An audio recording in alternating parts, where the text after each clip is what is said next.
You'll hear it.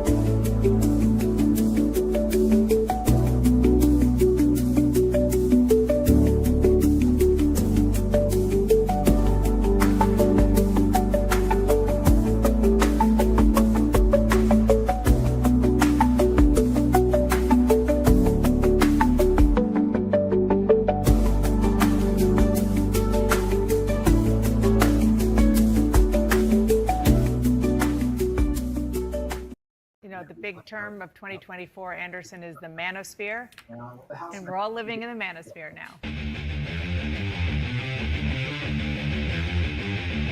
Boy, this thing could be called Rule Zero.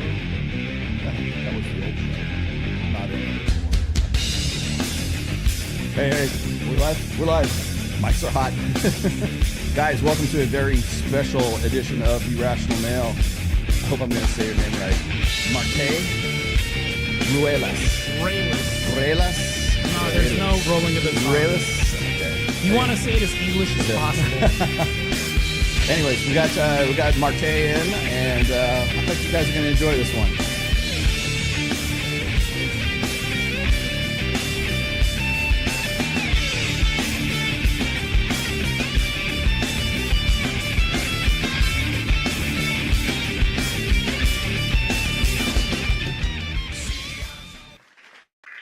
There we go. The big. Yeah, now you got to cut that out. All right, guys. I got Martae Ruelas. Ruelas. Sounds even better. Okay. I know. Fucking it up. All right, here we go.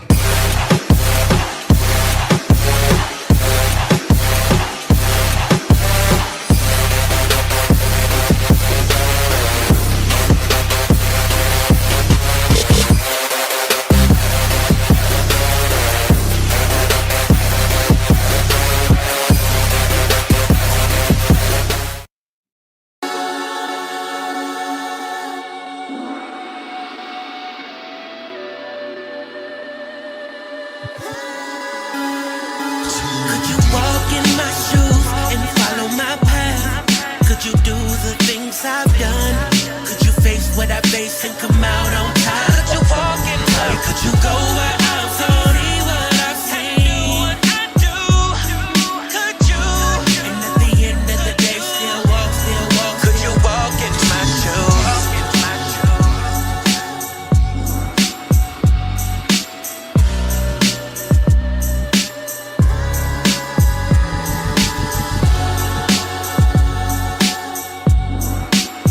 There we go. Good enough. Yeah, you're right. The music will end up giving us a copyright strike. Thank you very much. I'll have to probably mute that shit out. Hey, guys. Well, I have Martae Ruelas, right? Ruelas. Yeah. Ruelas. Okay, so I got to give you guys. 8 times a try. I have to give some background for. I got to give some background information first. So, you are an IFBB pro. You have your pro card, right? Yes, I'm an IFBB pro in the 212 weight class. That's only one step over from the open class. And then you're out of Los Angeles, correct? I'm out of Phoenix, Arizona. Yeah. Or you could say Scottsdale. That's right. Scottsdale, yeah. That's right. Yeah. And then so you drove up here. I couldn't get you on the show for tomorrow's show for Access Vegas. I was going to. I apologize. I have to start. I got to start with the fucking apologies first. So ironically, it's a mystery how this happened. Yeah. Anyways, we actually, and here's the announcement. Thank you for making the announcement for me. We have Mystery on as the male guest for tomorrow. And so it kind of preempted everybody, and I didn't even know until like Monday. So, so anyways, we've got Mystery coming in on tomorrow's show, and one of his friends too. So I'm not really sure, but anyways, so my best alternative was to have you come and do a show here. And the thing is it works out better because I did not know what your affiliation was with Andrew Wilson and the rest of these guys who are sort of part of Andrew Wilson's crew. So you don't know this yet, but I actually hit up Andrew before the show to let him know that you were going to be on. So he's probably watching right now. Yeah. But he gave you the thumbs up. So I'm glad to have you. Thank you for welcome to Red One Studios. If Andrew says no, it's a no. So here's the thing though, is I'm against people who backstab. I don't like backbiters at all. I'm pretty sure they'll co-sign me on this too. one of the affiliations, I think one of the things that we can say are synonymous with people who backbite are people that just don't listen to what the fuck you say if it's good advice. They don't do this often.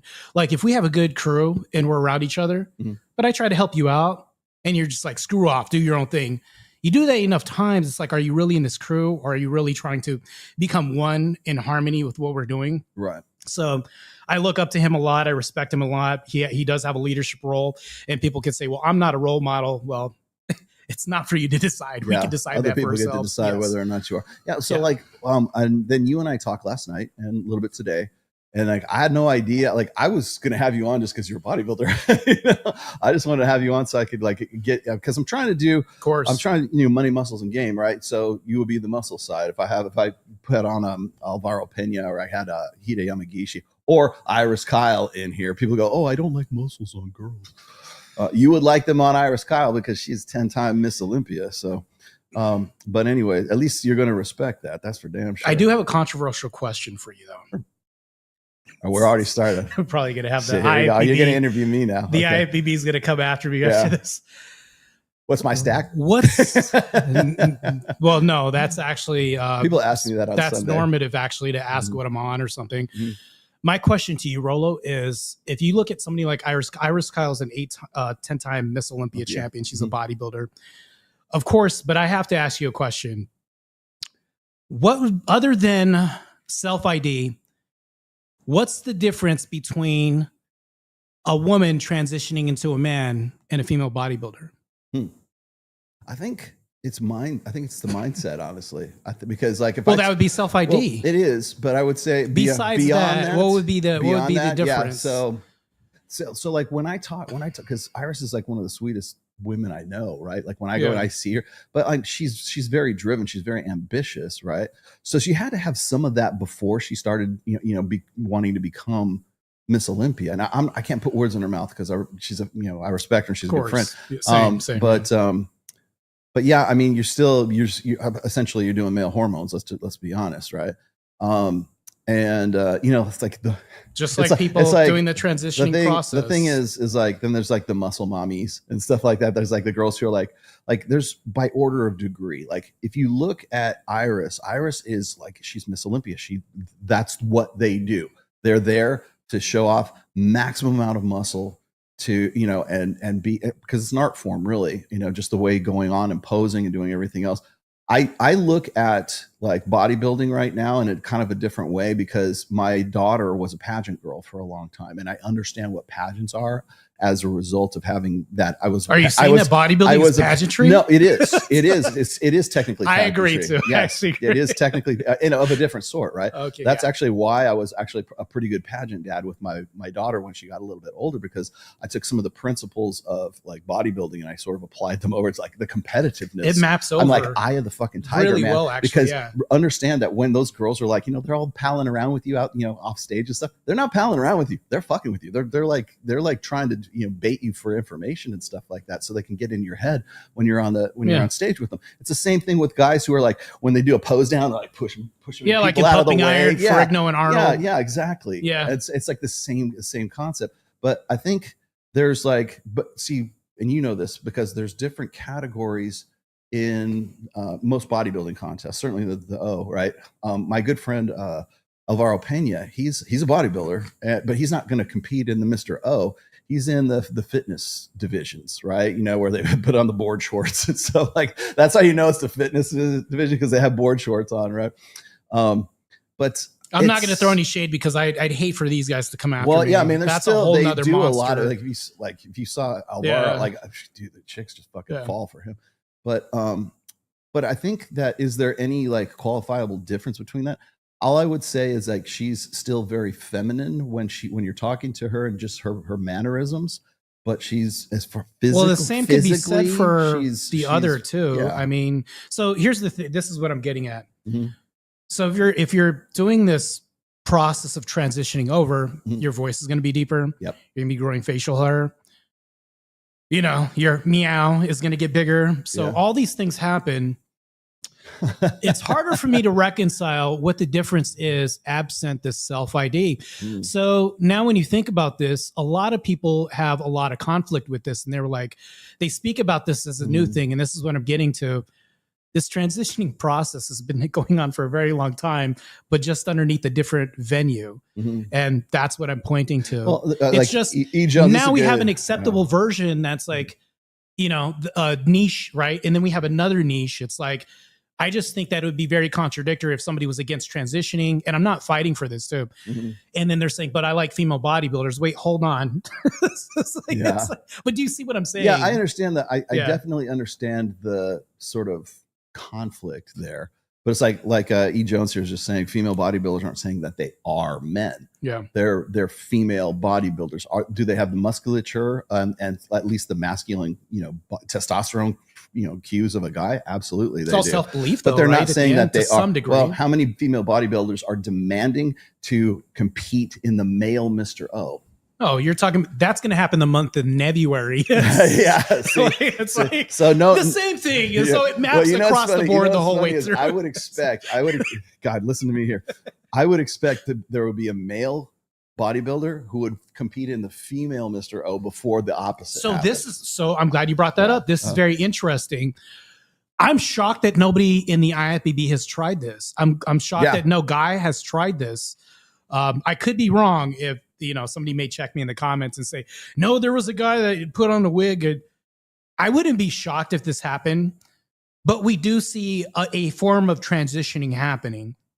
And but it's very interesting when we look at this. Like if you look at a long time, Rachel McClish, Bev something? Bev Francis. Bev Francis. Yeah. I don't know if I can't accuse anybody of taking anything. Bev Francis. But I will say though, if you train bigger body parts of muscle, your body's going to be influenced to release more amounts of testosterone because your body has to try to support this and try to hold on to it. So you would think that maybe the voice is going to deepen a skosh, right? Or you may develop some features, androgynous features, you know, things happen, right? But this is all along the lines of just training. Now, when you do put drugs in here because of the performance aspect, okay, now you're bolstering this and influencing this to so much. But it's like, how is this a far cry from you now self-IDing as something? Yeah. I almost want to sit down with a pro female bodybuilder and ask her, do you think that when these schmoes worship you, this is a whole different topic, and when they worship you, do you feel like, right? Do you feel like they are women? Do you feel like a man on that? But do you see how this self-ID can easily be adopted by these female bodybuilders?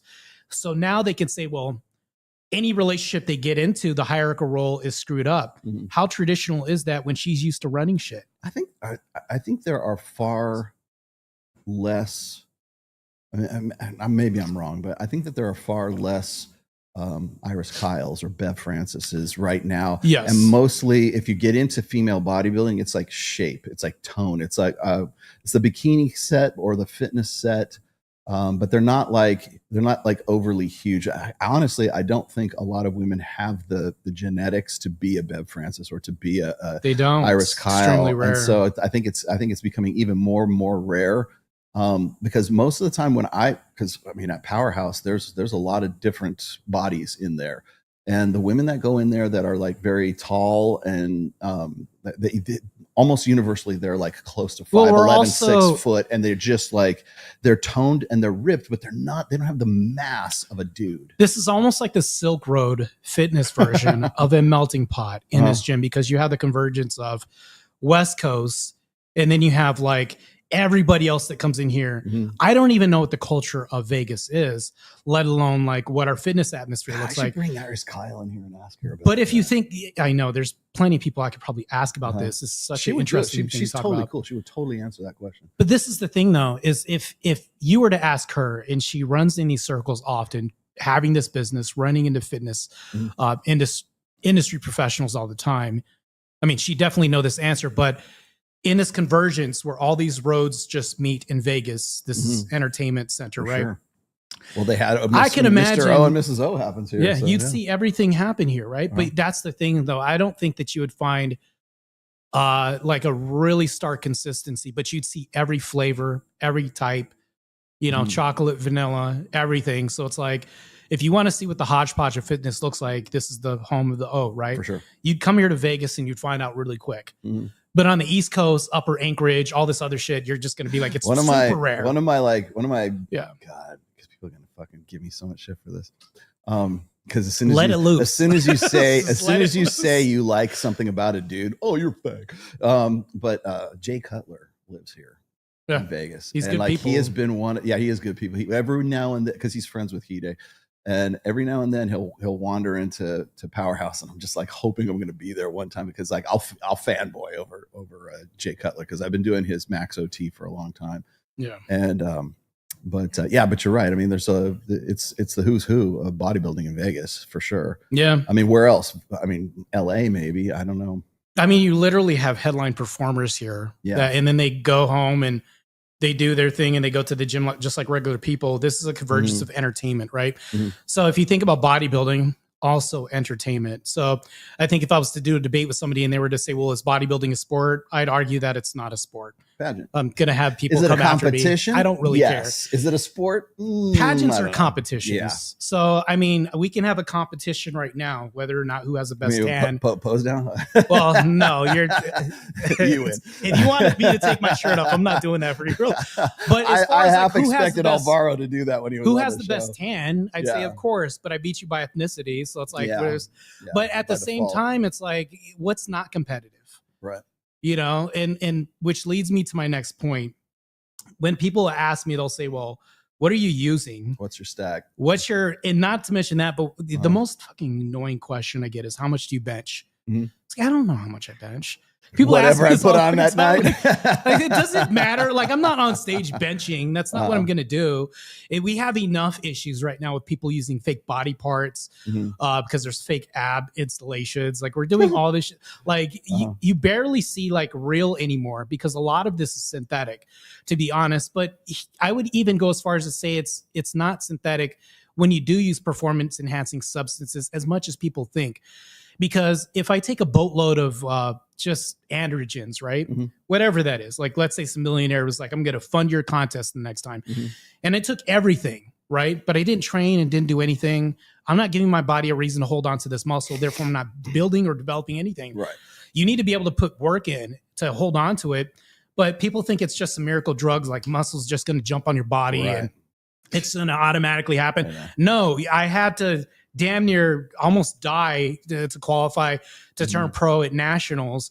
Matter of fact, one of the places where I met Jay was when I won the one of the California shows that I did as an amateur right before I fucking turned pro. So when we think about this, it's like, it's assumed that everything we do is synthetic and make believe and fake. And that's the instant, accusation. You're on steroids. Yeah. But if you got on steroids, you wouldn't be as big as I am or look as great as I do. Yeah. I could be off of everything and get off and still whip your ass. I keep seeing, so maybe you're probably aware of this as well, but I see a lot of guys, like I'm now somewhat good friends with a few guys who are like influencers, like bodybuilding influencers, and they're on gear, right? And now who's the other guy who's like the bodybuilder that's not on gear, the natty guy? Forget the dude's name. Good luck. No, there is one guy who, and he was, I forget the dude's name, but he's very famous for being built. But are you talking about Michael Hearn? No, not Michael Hearn. Michael Hearn. Michael Hearn's definitely been on gear. Michael Hearn is good people. Yeah, I was on his team. It's the other guy who gives the other bodybuilders shit. I can't remember his name at this stage. Anyways, doesn't matter. But I've been talking to Dr. Todd Lee, MD. Actually, is a doctor, knows his shit. Now you're talking about people who can really talk about steroids. Yeah, well, that's what I was going to say. Is what I was going to tell you is like there's more and more people who are more and more comfortable with talking about like taking gear, and it's never been more available. It's never been easier to get it. And then I'm on TRT. I've been on TRT for about 18 months now, and I wish I would have started earlier, quite honestly, because it makes effort feel good. And everything that Mike Sartain told me about it was 100% true. Yeah. And then moving to Vegas was the best thing I could have ever done for like lifting, because they're between like right around like culture, the end of 2023 to throughout 2024, all I did, like money, muscles, and game, I focused on muscles. And so I was going to Powerhouse Gym. I was working out with Hide Yamagishi and Alvaro Pena. And it was good to be around. It's good to be around those people, and it's good to be in that environment because everybody in that place knows my name. I go in there, I work out because I go at a time when nobody's there, but I go in there and I know everybody on a first name basis. And if I'm doing something wrong, they'll stop me and they'll go, because I've been doing this shit for forever and I don't know what like my form is, you know, because I'm not really even questioning it. I just know what works for me. I had Hide hit me up and say, "You're doing shrugs wrong." And I'm like, "I am? Please show me how to do shrugs." Right? He called you on your shit. Yes, he called me on shrugs, right? And I was like, "Yeah, please." Well, you're going to hurt yourself if you keep doing that. I was like, "Okay, well, I don't want to hurt myself." Yeah, that guy's. But he'll stop you right, like right dead in your tracks, or like we're doing back, and he'll go and do a full back workout with me just so I know that I'm doing proper form, right? Yeah. Because when you start doing the same routine over and over and over again, you get sloppy. You know, you kind of like you get into this routine and you think you're doing the right thing. Well, you got complacency going on. Yeah, or have you tried it this way or try something new kind of thing. And so just the fact that I'm on TRT, I'm doing this, I'm on some peptides as well, and I'm working out and I'm doing it as consistently as I ever have. I mean, some days I'm doing like 5 and 6 days, right? And they tell you not to do that, of course, but like I want to be there. I want to be there, right? Yeah. And my cardio is with my dog, running with my greyhounds. So I was like this year and then last year, I think I've probably been in the best shape of my life. And the reason why I did that was because this is what I do now. I live in Vegas. I do Access Vegas. I'm a personality. I'm Rollo Tomasi. I can't be a fat buck and do all the stuff that I do. Right. So going and doing that. But of course, what happens is once you start doing that, people go, "Oh, he's on gear. Oh, there's something wrong with him. Oh, he's losing. He's that's water bloat." The people that don't do shit are going to accuse you of doing shit. Meaning they don't even put the work in. We were talking before. It's like, you know, if I was completely natural and I gave you all the gear in the world and you didn't do anything but just inject all day long, and I worked out, I'm going to 6 months, 8 months later, I'm going to be in better shape than you because I'm the one that's actually consistently going. My acne is going to be bigger than your muscles. Yeah. That's what's going to happen. Yeah, like muscles just don't jump on your body. You still have to go and work out and you have to do it consistently. And so I think money doesn't buy muscles. People don't like, especially when it comes to guys, they don't like a cheat code. They always want you got to go and put in the work, right? And if you do anything that in any way enhancing the work, right? Why would you not want to enhance the work? Like when I look at like what Dr. Todd Lee, he's very open about it. He'll say, "Yeah, I'm on Masterone. I'm doing T-Pro. I'm doing HGH, and this is my stack and whatever, and this is how you should do it." And he's a medical doctor saying this. I've tested it. I know all this shit. Can I ask you a question? Does he ever? And I already know the answer to this. Does he ever mention Tren? He hates Tren. He hates it. Knew it. Yeah. Tren is the worst shit. You don't ever want to touch it. He's all about Masterone. Yeah. You're talking about something corrosive. It breaks the blood-brain barrier. It's really bad. And you're talking about early onset Alzheimer's. Yeah. By the way, it's good for me to put this out there because I think people should know this. Not enough people know about this.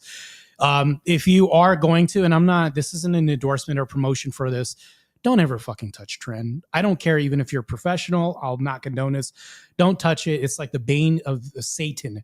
Like it's the worst shit of like it's the wife beater drug. It's been nicknamed all this other shit. You don't want to try it. It's just bad shit.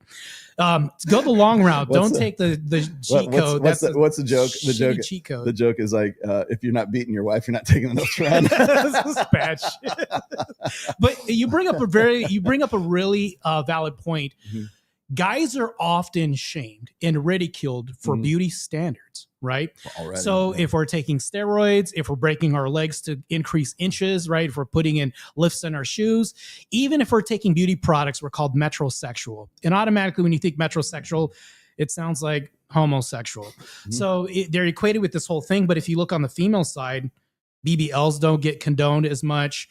Plastic surgery, filler breasts. So here's the thing I would say. If you took away all the beauty standards and stripped them from women, would you really have women saying that they're 10s now in societies? Or would you think that this would change to where 80% of men are not ugly to women anymore? Because if you woke up and there was no longer cosmetics, makeup, or anything else, and everybody had a firm, fair, and consistent, non-changing standard, what would our current modern beauty standards look like? Would guys be shamed? They would still, because I think they would still be I think men would still be shamed. See a reduction. Because I'll tell you why. Because we we tend to look at men based on their achievements and their burden of performance, right? And so if I'm on gear and I'm lifting, and if the people go, oh well, yeah, he's only looks that way because he's on gear, right? Or if they look at Justin Waller's like 6'2", 6'3", or something like that. Well, yeah, he's only hot because he's 6'3", like as if he's cheating. I'm like, how the fuck is he cheating? He's 6'3". He can't help how tall he is. But there's this but attached to everything, right? Well, if I had his money, then like his money is helping him cheat, right? Or for instance, like if you go and you get a hair transplant, right? Hair transplant. You go to Turkey and you get a hair transplant or something like that. That's cheating. I'm like, well, what if I wear like contact lenses? These aren't my real eyes. My real eyes aren't 20/20. They're fucked up, and I put on contact lenses. Is that cheating? You know what's funny? No. In bodybuilding, I've been a kid. I guess I got into a debate recently. This guy was like, well, you're cheating. You're definitely cheating because you're using steroids. Wait, hold on. Is it breaking the rules? Cheating would denote that I'm breaking a rule or a subset of found understanding that people have. They've acknowledged, like, we're not going to do this. We're all going to be on one accord. You're not going to do, we're going to level the playing field because everybody's going to have no, that's not cheating. If everybody does whatever they want to do, it's like for Formula One racing. We're lightening all these vehicles. We're lightening all the wheels. We're going to go ahead and pick the lightest parts and we're going to go as fast as fucking possible. Right. Mm. Well, we're kind of like looking at death a certain way too. Yeah. So I could see why people are demonizing certain things, and there's a few bits of meat to pick at. Mm-hmm. The problem with this is if you look at the woman's side, it's not demonized. It's not called cheating. It doesn't ever happen. I just think this is very odd in society. With men, when we do something, height, you can't change. Money, that takes a lot of work. Muscle takes a lot of work, and money. This is why when you talked about money, muscles, and game, you can't have a lot of muscle if you don't have money to support said muscle to keep it on. And then you can't have gain because that's a lot of suffering. It's like all these things skills, mesh together. Yes. Social skills. So if you're the guy that sticks out because you're the 1%er IFBB pro bodybuilder and you're at a party, you're going to be the curiosity there. Right. Yeah. So when people also condemn people and they say, well, women don't like a lot of guys with muscle. Doesn't happen. I've heard this numerous times. That sounds cool, but let me go to a beach. That's funny. They didn't seem to have any problem with Alvaro when he came on Access Vegas that one time. It sounds cool when you say this in some lobby and nobody's fucking paying attention to you. But if I go to the beach and I take my shirt off and the fat guy's next to me goes, ugh, I need to work out. But he's not going to tell you that shit. Right. He's feeling some kind of shame next to him, but I'm influencing in a good way, but they'll shame this. So society is very odd in the spectrum, especially in the dating market too. I was going to say dating market because that's really what it all tracks back to. It tracks back to intra-sexual competition. Yeah. So it's like trying to disqualify. If you can disqualify your opponent, good luck. Then that theoretically, logically, that's supposed to put you on an even playing field. Well, you take away his gear and he would be just like me. No, he wouldn't, because he has a different work ethic and he's out there busting his ass, right? So even if you did, he would still look better than you. Oh, well, he's a genetic celebrity because he's 6 foot tall. Well, all you're doing is just like, so what do you want him to do? Chop off parts of his legs and so he can come down to be at your level and then you're on an even playing field? No, you need to don't wish it was easier, wish you were better, right?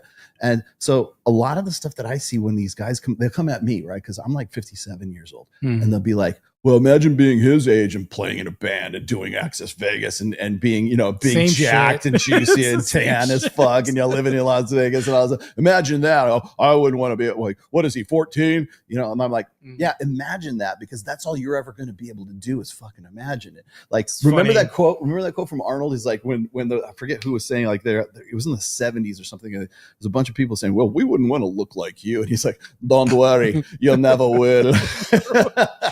Yeah, it's true. It's true. Well, I mean, that was his famous quote was, the worst thing I can be is the same as everybody else. Right. And that when you stand out that's like a that, gut hitter. That's like that's going to hit you in your fucking like gut. The way I dress is not how a quote unquote 57-year-old is supposed to dress. Right. And I'm like, okay, you tell me, what do you think I should wear? What should I wear? What should I wear? What does a 57-year-old man wear? loafers and dockers and a nice good button down and everything like this, and I'm bouncing my grandchildren on my knee, spinning a yarn. Like, what do you want me to fucking do? You know what's funny when you turn the argument on them? It's a lot of people who have that. I find in the debate world that they really have no argument. They have no foundation of what truth is to them. When you ask them, you turn the tables on them and you say, well, what if we all just look the same? Do you think the world would be more entertaining or boring? Yeah. If we all look like you, would then you feel better about yourself? Because I'm not here to make you feel I'm here to make you feel worse about yourself. Right. So you will fucking get off your ass and get and progress and grow. Well, and do that's something also else. why the person shows up 6th place, because he's going to make you look fucking amazing on stage. Like, we need these people in society. You know, I hate to tell you the thing that gets me is this: is like, I hear this all the time, and it just goes up my fucking neck every time I hear this. But some guys say, don't compare yourself to other guys. Compare yourself to who you were before. Yeah. Fuck you. Luck. No way. We don't do that naturally. I compare myself to last year. When I go you know why I go to Powerhouse? Because I feel small in there. If I go to my wife's gym, if I go to the one that's in our community and stuff, I am the biggest dude in that fucking gym. But if I walk into Powerhouse, I'm like one of the smallest dudes in there. You know? I like this angle of the conversation. The reason why I like this is because I could bring up numerous fucking examples. One case in point, you could go back to a debate where I had on Sarah Tomato's channel where it's me and Andrew Wilson debating. I look like I'm a damn mute next to him. And the reason why is because he's so dominant, and so during the whole debate afterwards, I compared him to Michael Jordan, a debate, right? I dare anybody to refute any of this. Good luck. So, but when I said this, it's hard to get into words edgewise with him because he's so dominant, so good at his craft at what he does. I go back home, I look at this as homework. I need to get my shit together. I have so much fucking work to do. Whereas I thought I was good. Oh shit, this guy's recall is superhuman. This guy's such and such. He's been in this playing field so long that it's like, I look like a mute next to him. This can't happen again. So it's like, we need to be around people who motivate us to overcome our own obstacles, which can be us to be better. But if you have people constantly around you and you hang around these circles because they want to even the playing field, no, they're just dumbing you down to. That's just thinking like a chick is what that is. Yes, that's really what it is. Egalitarian, and everybody deserves. That's what that is. Yes. See, there's two different definitions of respect. If you go and you look in the dictionary, there's what I call the male version, and then there's bird hands. There's a male version, and Homat is going to come after you. There's the female version. I know. I'm catching my. God damn you, fucking Homat. Anyways, there's the male version and there's a female version. The male version is what I just told you. We are comparing ourselves. We do this. Men do this naturally. What is it that makes you respectable? Why should I respect you? Well, you're an IFBB pro. You got your pro card. That's respect. Respect on that all day long. And there's other things that you could probably have done that I don't know anything about that are definitely respectable. Why do you respect me? Well, I don't know, 5 best Amazon bestsellers or something like that. Maybe we can start there. Lots of different things, your achievements, your burden of performance, how well you've sort of like lived up to your potential. Those kinds of things help you kind of like grow a hierarchy. And that's the way men think. And that's how we organize society, is in hierarchies. Yeah. Women, on the other hand, are much more communitarian. They're much more like, that's why socialism seems like a good idea to them. They're egalitarian. They like glue. And so that's why when they say everybody deserves respect, you get some and you get some and you get some, and everybody's deserving of respect, like regardless of whatever they've done, which is bullshit. But wouldn't it be nice if we could all just respect each other, just have this default, common courtesy for everyone else? True. That's the second definition. That both of these are in the dictionary. And so when I bring this up and I say men and women have differing concepts of respect, whenever you say don't compare yourself to other people, compare yourself to who you were before, that's the female version of respect. The male version is, this guy is better than me and I want to look like that. Well, I want to be better because this is my goal to achieve. I'm constantly fighting. When I went in, I started working out with Hide Yamagishi. He started saying like, okay, what are your fitness goals? Like if you're working with a personal trainer, that's the first thing they're going to ask you. What are your goals? I looked over at Alvaro and I go, I want to look like that. That was my fitness goal. What did he tell you when you said that? No, he said, okay. He was just like, he's a better man than me. He wanted to have a clear like vision of like they want you to compete, right? Like, are you going to compete? I would have told you good luck. Like, I would have told anybody else good luck. Yeah. But the reason why is because I think that we challenge each other and we can't get around this as men. Let's say that I stripped away this IBB Pro card and you stripped away your bestseller books and we were basically at some rudimentary zero, right? I have to shake your hand. I'm going to size you up by this fish handshake that you gave me. Yeah. So since the dawn of time, we've been doing this as men. You can't get around this, even from the fundamental greeting standpoint. There's no way to get around this as men. I don't think women have the same constructs. Even if you said, hey, let's play as little girls, they're going to play house, hopscotch, where there's no winner, things like this. Everything's neutral. That's why you get the we're playing King of the Hill participation trophy stuff. Yeah. I'm beating your ass at the park. We're going to shake hands afterwards, like things like this. Race you to the end of the playground. Yeah, we can't get around. Like, this is what men do. And this is why I think it's good to kind of roast your friends. We do this all the time. Women, I don't see this. Right. They do it behind their back. Like when guys roast each other, they're like, yeah, he's pretty cool. And then when women do it, like, she's such a bitch. You know? Yeah, when she left the room, when the other woman left the room, they're all they're nice and not nice to her and everything. She leaves the room and now she's a bitch. But this is also, I'll say this is why I'll never talk shit even about my enemies to a woman that I'm with. Why am I drawing this attention to this other guy? He must be so important that I'm going to have her focal point on him. Guys don't realize this, but you're doing the exact opposite when you're like, oh, Bob, he's such a shitty guy. I fucking hate Bob. Who's she now thinking of now? Bob. Yes, that's exactly what Mike Sartain says. Zig, if you ever want to lose a chick, start talking shit about guys she's been with. Exactly. Yeah. That's why, I mean, we're competitive at nature, but I'd rather beat the shit out of you than talk shit about you any day when it comes to it. And I'm talking about like practical means, like bodybuilding. So I got into bodybuilding, things like this. So I wanted to do something that was impossible, that takes a lot of suffering to do, a lot of self-sacrifice, something that somebody can't just say, well, you were just handed this, right? That's why the whole steroid allegation thing is big and they could just say this. But at the end of the day, let's be honest, they're like, fuck, what is that? There's some mystery there because they know it's not just fucking steroids. It's a lot of hard work, a lot of all this. So it's like they'll say the same thing with some hot chick. Oh, is it the money? They don't even fucking know what it is. Yeah. So we're around a lot of lost people that don't know game, money, muscles, or any of this stuff. There's a disconnect that happens here. But I think a lot of women introduce this into the dating marketplace when they say, I'm going to be a female dating coach. Yeah, I'm going to teach you how to get men, when it's like, that's the most failed market out there. I see this all the time. And then you have ex-MRA women that get on here and it's equivalent to the same thing. Women will say, well, I used to be an MRA, used to be, or your current MRA. I have a lot of distrust in that because you can't admit somebody as a dating coach. That doesn't make any sense when a single mom can't relate to her son and say, well, I'm going to be just as good as a dad telling my son how to date. Well, what's your world experience of approaching people and interviewing people or using a pickup line or, oh, you don't do this because you're a woman. Yeah, or trying to form some sort of rapport between. Women don't do that's not their experience. So how can you teach a son to do this? But it's the same thing when I look at women in our spaces. When I say our spaces, it's being invaded constantly. On social media, I look at it as a matriarchy to some degree. It's almost like I'm on their turf, but I have to wreck shop because what happens is if I spit some truth out there, it's the most inflammatory shit any woman says. They'll hear this and say, how dare you tell me that the sky is blue? Oh, how dare me see this shit? It's fucking stupid. I was just, and I meant to, I will probably bring this up on my next show, but I haven't told you this yet either, Kyle. Was it yesterday? Yeah, just yesterday. I had this chick and I forget her name, but she was a journalist of some sorts in Australia. Yeah. And I think it was the name of the blog or whatever it is the communique or the connection or some shit like that. I forget what it is. She sends me this link and says, you're quoted in this article. It's her fucking article. Like she slid into my DMs to tell me that I was, and it's just this hatchet job of the manosphere and Andrew Tate this and everything else. And I'm like, and I think she was expecting me to like come at her and like frothing at the mouth. And sounds like self-aggrandizing activity. And I'm like, no, I'm not going to take that tact.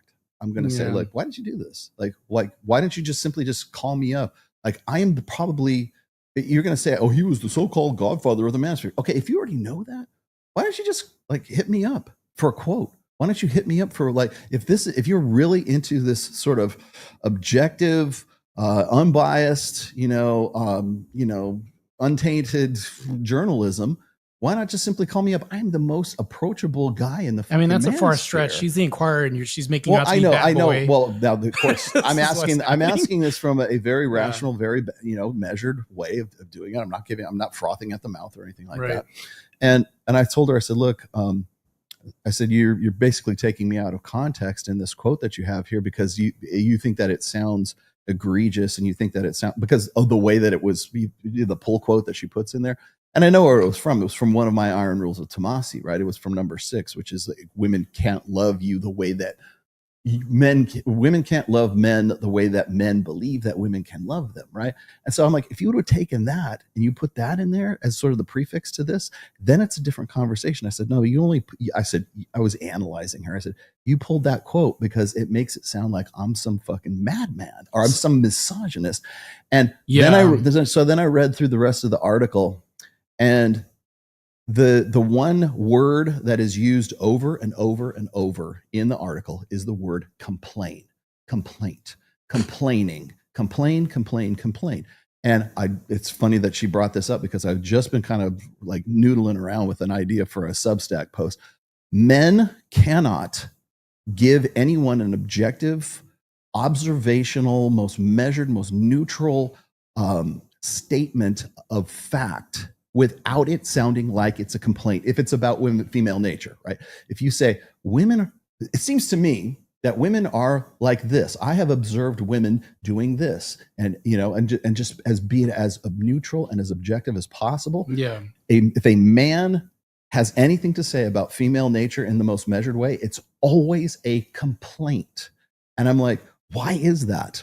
And the reason is because men aren't allowed to have any of those observations. Well, we can't be fet sitters. Yeah. Also, so which brings me to another point. I had brought something up as a thought experiment, and I think I talked to you about this, the blind pill, yesterday. Yeah, okay. It's not satire. Okay, it's so the first time. before let's give the backstory. What is the blind pill? So the blind pill is not satire. I'm going to preface this. It's not satire at all. The blind pill is literally blind women. Mm-hmm. Literally like no blind. sightless women. Okay, sightless got it. women, Okay, we're talking about the actual disability. Okay.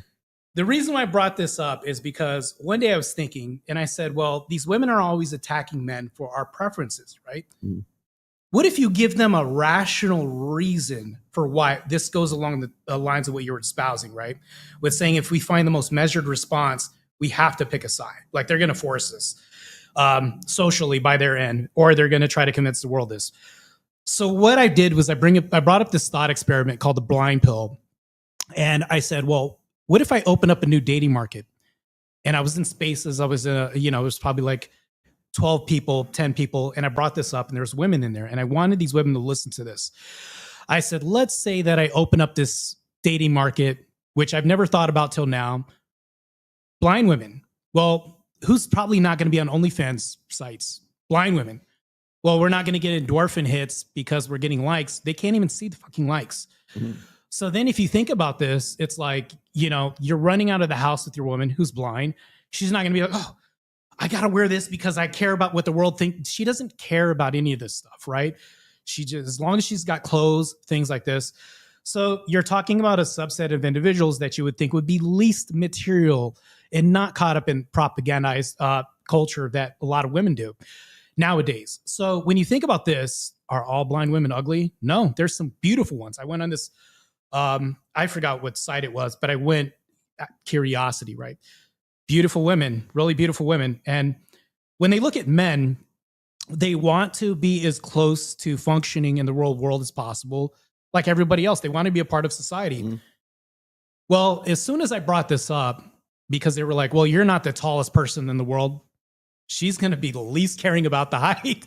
Yeah. So if you think about this, I'm getting demonized now by these women because now it has to be a heinous reason why I'm looking for these women. Mm-hmm. So now I'm being demonized for my preferences. I can't have boundaries.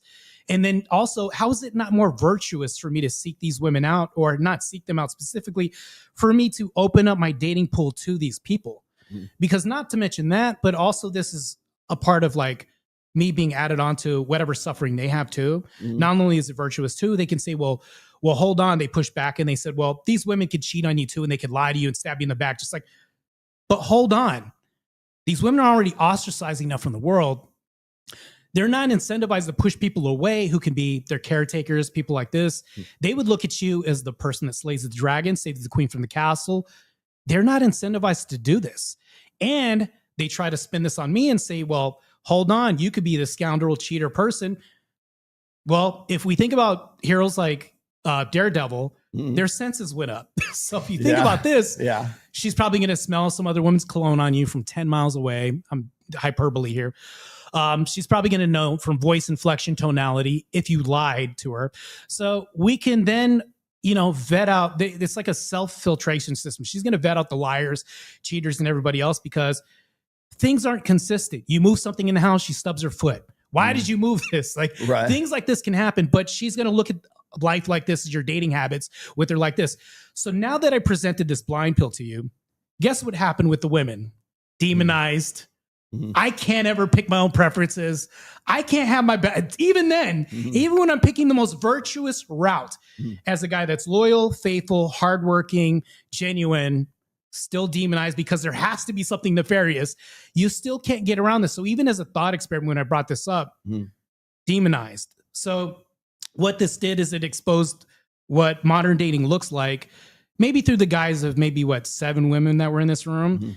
And I saw a glimpse of this and I'm like, this is what men have to deal with. Because even if I'm an IFBB pro in the 1%, I turned pro in 2 world-class sports, by the way. And I make over a certain amount of money. I do well. I'm very social. I'm in different circles. So you could say I have some social status. I'm somewhat of a public figure. Even then, that gets demonized. So there's no way, even when you pick the most virtuous route, right? They're going to stab.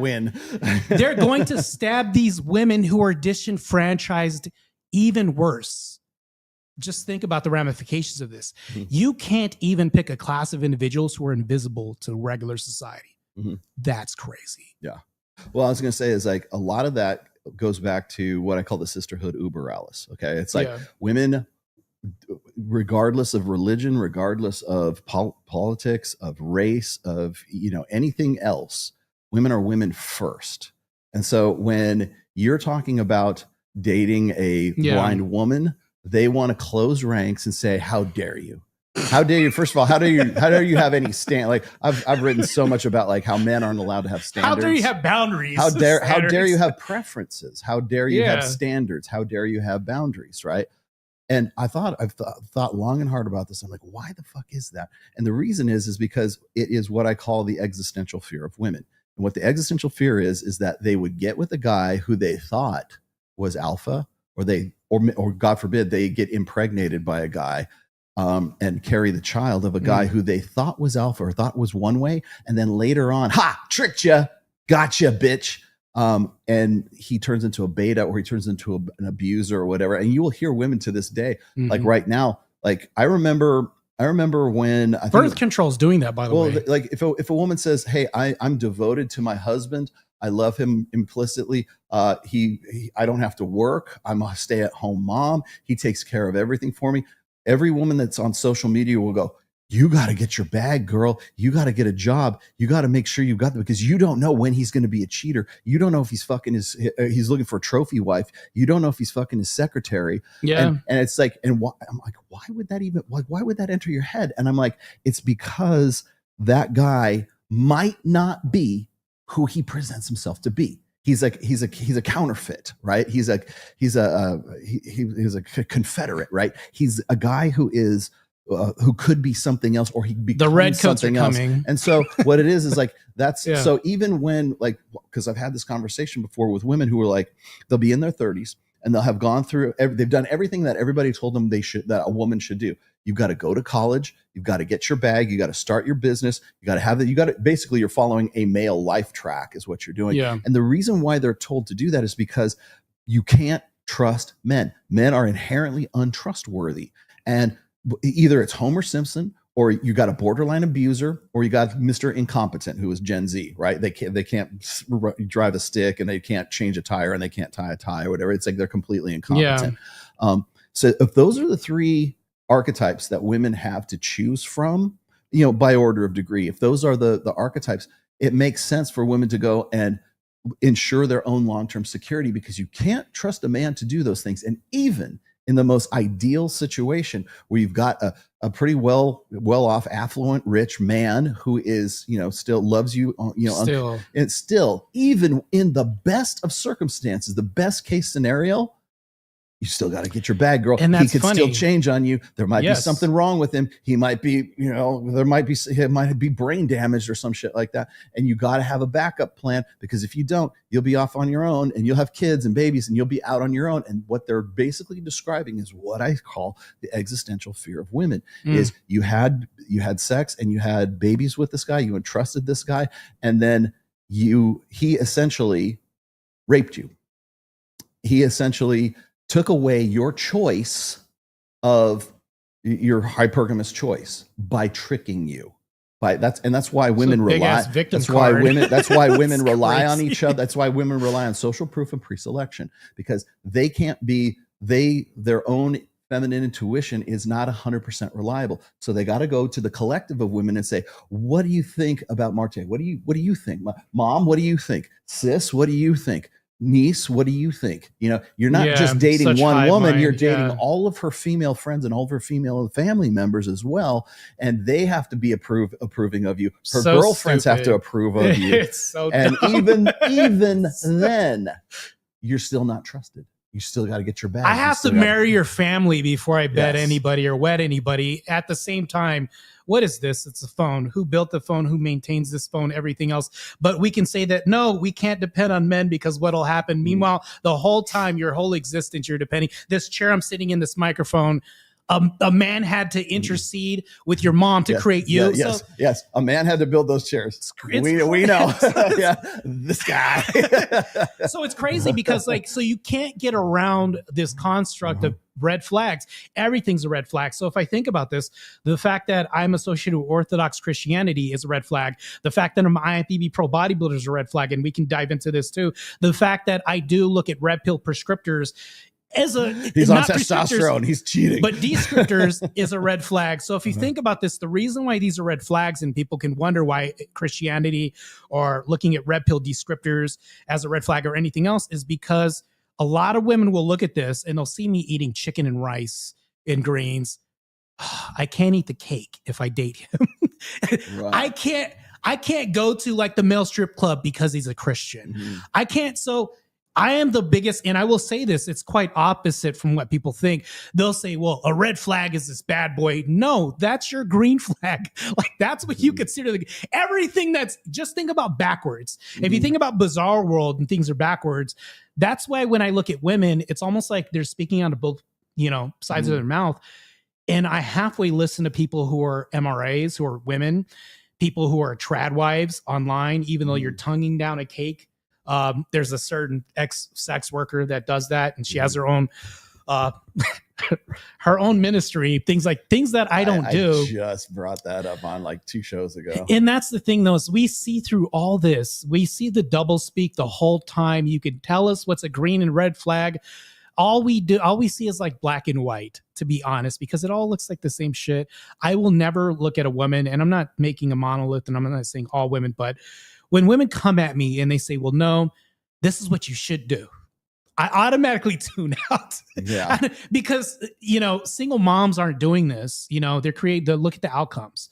If these women in mass aren't doing this and you're preaching for a matriarchal structure, I don't see evidence of the success anywhere else being played out.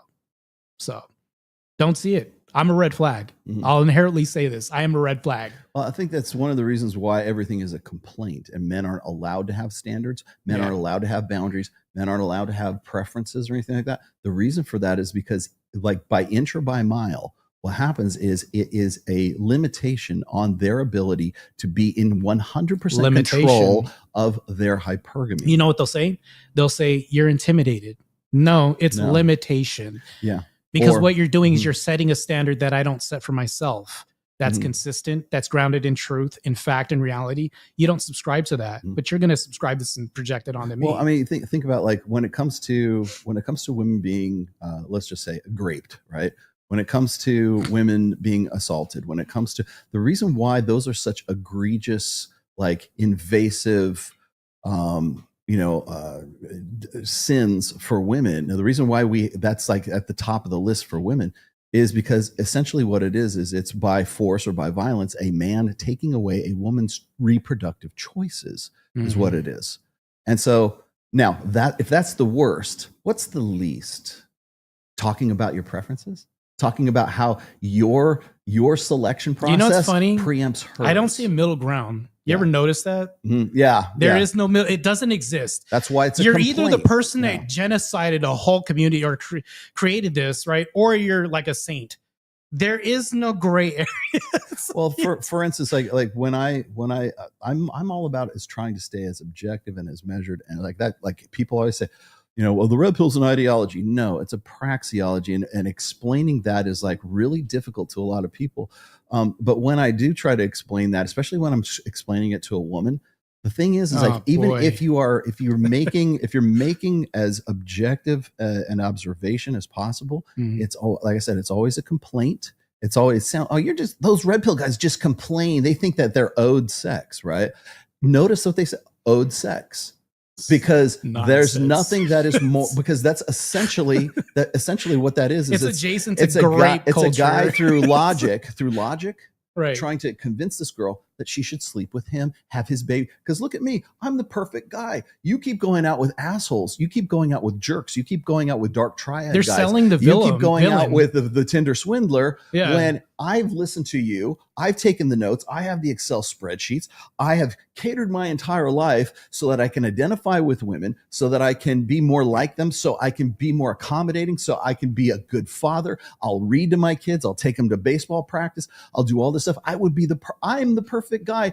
And yet you still go out with this guy. And you know why they keep doing that? Because you're on some level of consciousness. What you're trying to do is to convince them to relinquish that choice of sexuality. That's why I say no guy has ever reasoned a woman into bed. It's always an emotional choice. That sex is always emotion. It's not about reason. It's not about like explaining it to her on an Excel spreadsheet.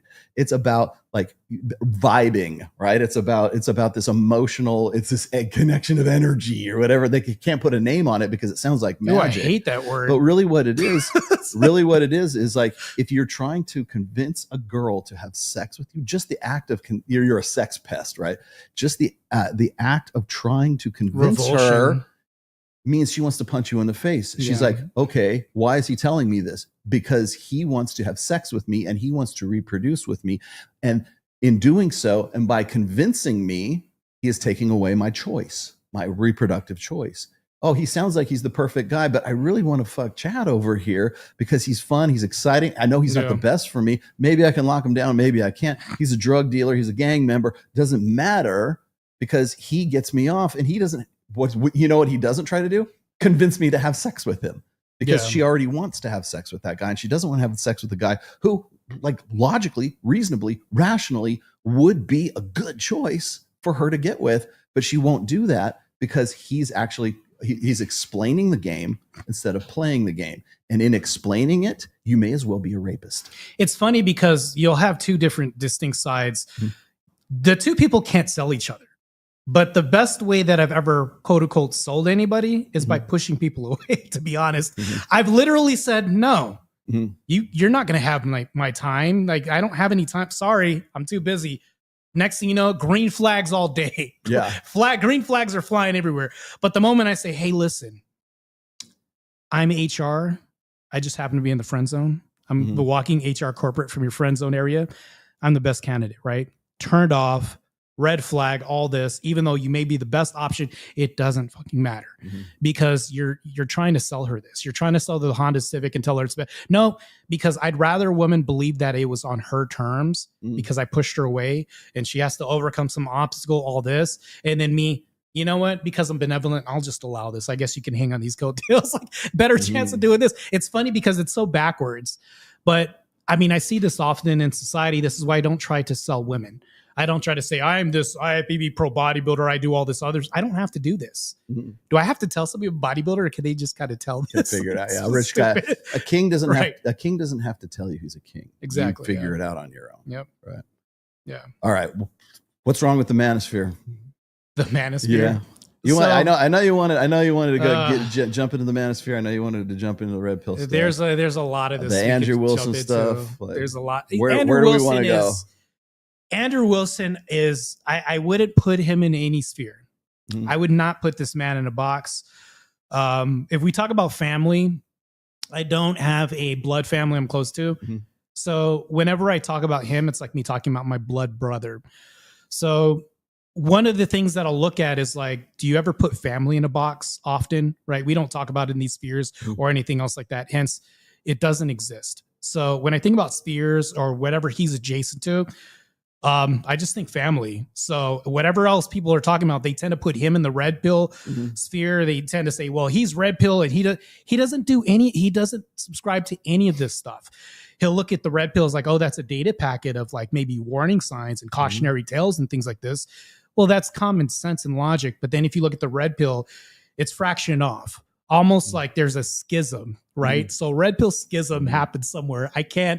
I'm not like saying that this is an equation to like theology, but a schism must have happened. I think it's going to happen. You're going to have different factions. I think yeah, exactly. And I think the practices need, like, nobody makes this distinction. The practices have to be distinct and separate from the red pill itself. That's why I keep saying that the red pill is a praxeology. Yeah. What you do with that praxeology, it's basically data. What are you going to do with that data? Oh, Rollo's saying we ought to go fuck anything on two legs. I'm not saying anything whatsoever. I'm just saying that it seems to me that it would be a good idea to date not exclusively. How you choose to do that is really up to the individual. Yeah. But like what happens is then you've got MGTOW, then you've got MRAs, then you've got the white pill, then you've got tradcons, then you've got this, then you got whatever Andrew is, right? Then you've got like, and you're right, there's a schism, there's like atomization of the practices, but they're all going, the source material is still the praxeology of the red pill. And that's why I keep trying to say it's not an ideology. All it is data. What you do with that, you can, like I said, it's like fire. You can burn your house down with it. I was just going to say something like that. You can cook your food with it. You can warm yourself with it, or you can set your friend on fire. You can set yourself on fire and set your neighborhood on fire. Fire's not good or evil. It just is what it is. It's how it's used. And so what happens is, guys in the black pill go, oh, it's all over. We're fucked. You know, my face is not perfect. My nose is too big. You're going to have radicals. I'm a chin cell. Yeah. If you look at a religion, you're going to have radicals, people that take things to the extreme hyperbole. Well, I would have actually used water, because water could be steam, vapor, water, ice. So we think about this. It's like, well, the red pill can be this. It can be perceived as this. You could drown somebody in this. You can give life. You know, somebody gets a water bottle in the desert. They have more life. You know, so if we think about this, it's not, I don't look at the red pill as something that's evil, right? I don't look at this as exactly evil. It just depends on what you do with this information, right? With this data.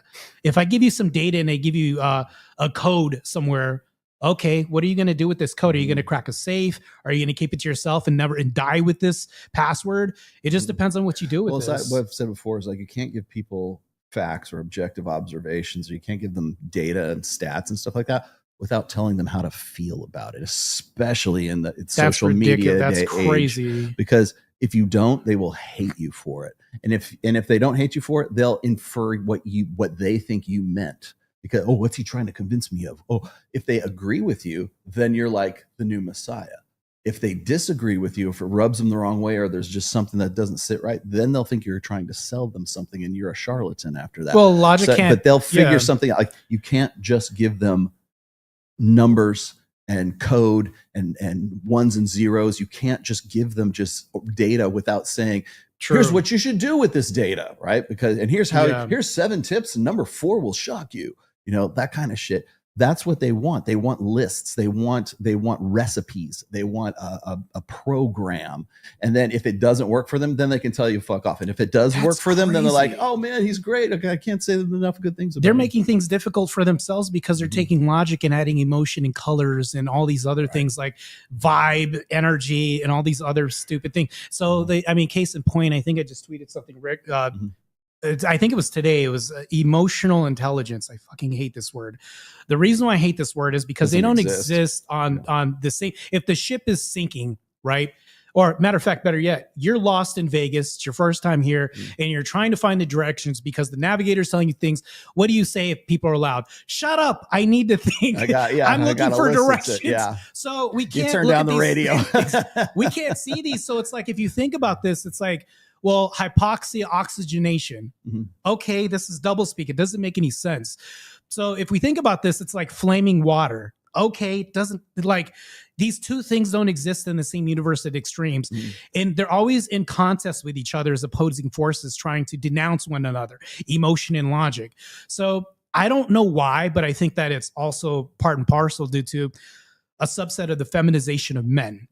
But if we get men to talk like this, vibes, and do all these words like energy and things, like whenever I hear guys say this, like I stay 10 feet away from them because they chick speak. So because what happens is you are the sum of the people you hang out with.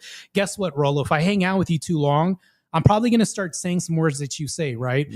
I don't want those habits as well too. So that's the thing though. And and this is why it's so important for men to be genuine, not to mention with themselves, but also women can call you out on your bullshit. But when guys call you on your bullshit, it's totally different.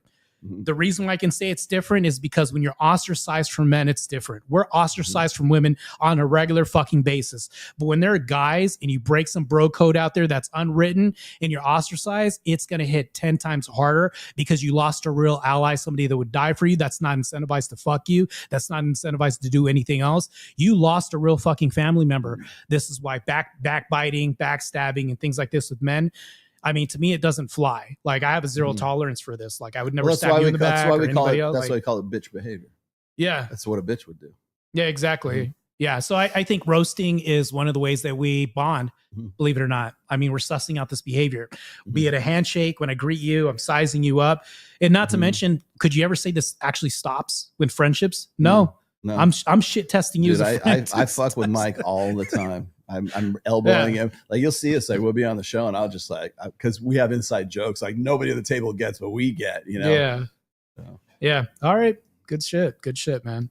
So I think that, I mean, one of the topics that I do want to move into, I know we could talk about manosphere content a lot, but I got into a recent conversation and I was in spaces with this guy.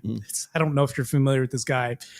His name's Glenn Lawrence. Oh, yeah. We were talking and, he brought up something about Glenn who? Polygyny. He brought up polygyny, and I was on this guy Abe Dinkus's page, and I think it was a YouTube channel, and I heard this guy defending polygyny. And as soon as I heard this, he was saying that it's not a sin in the Bible, and I was like, "Are you fucking serious?" So we got into this debate, and I literally had to drag this guy over the course of 45, however long it was, and I automatically put a bad taste in my mouth.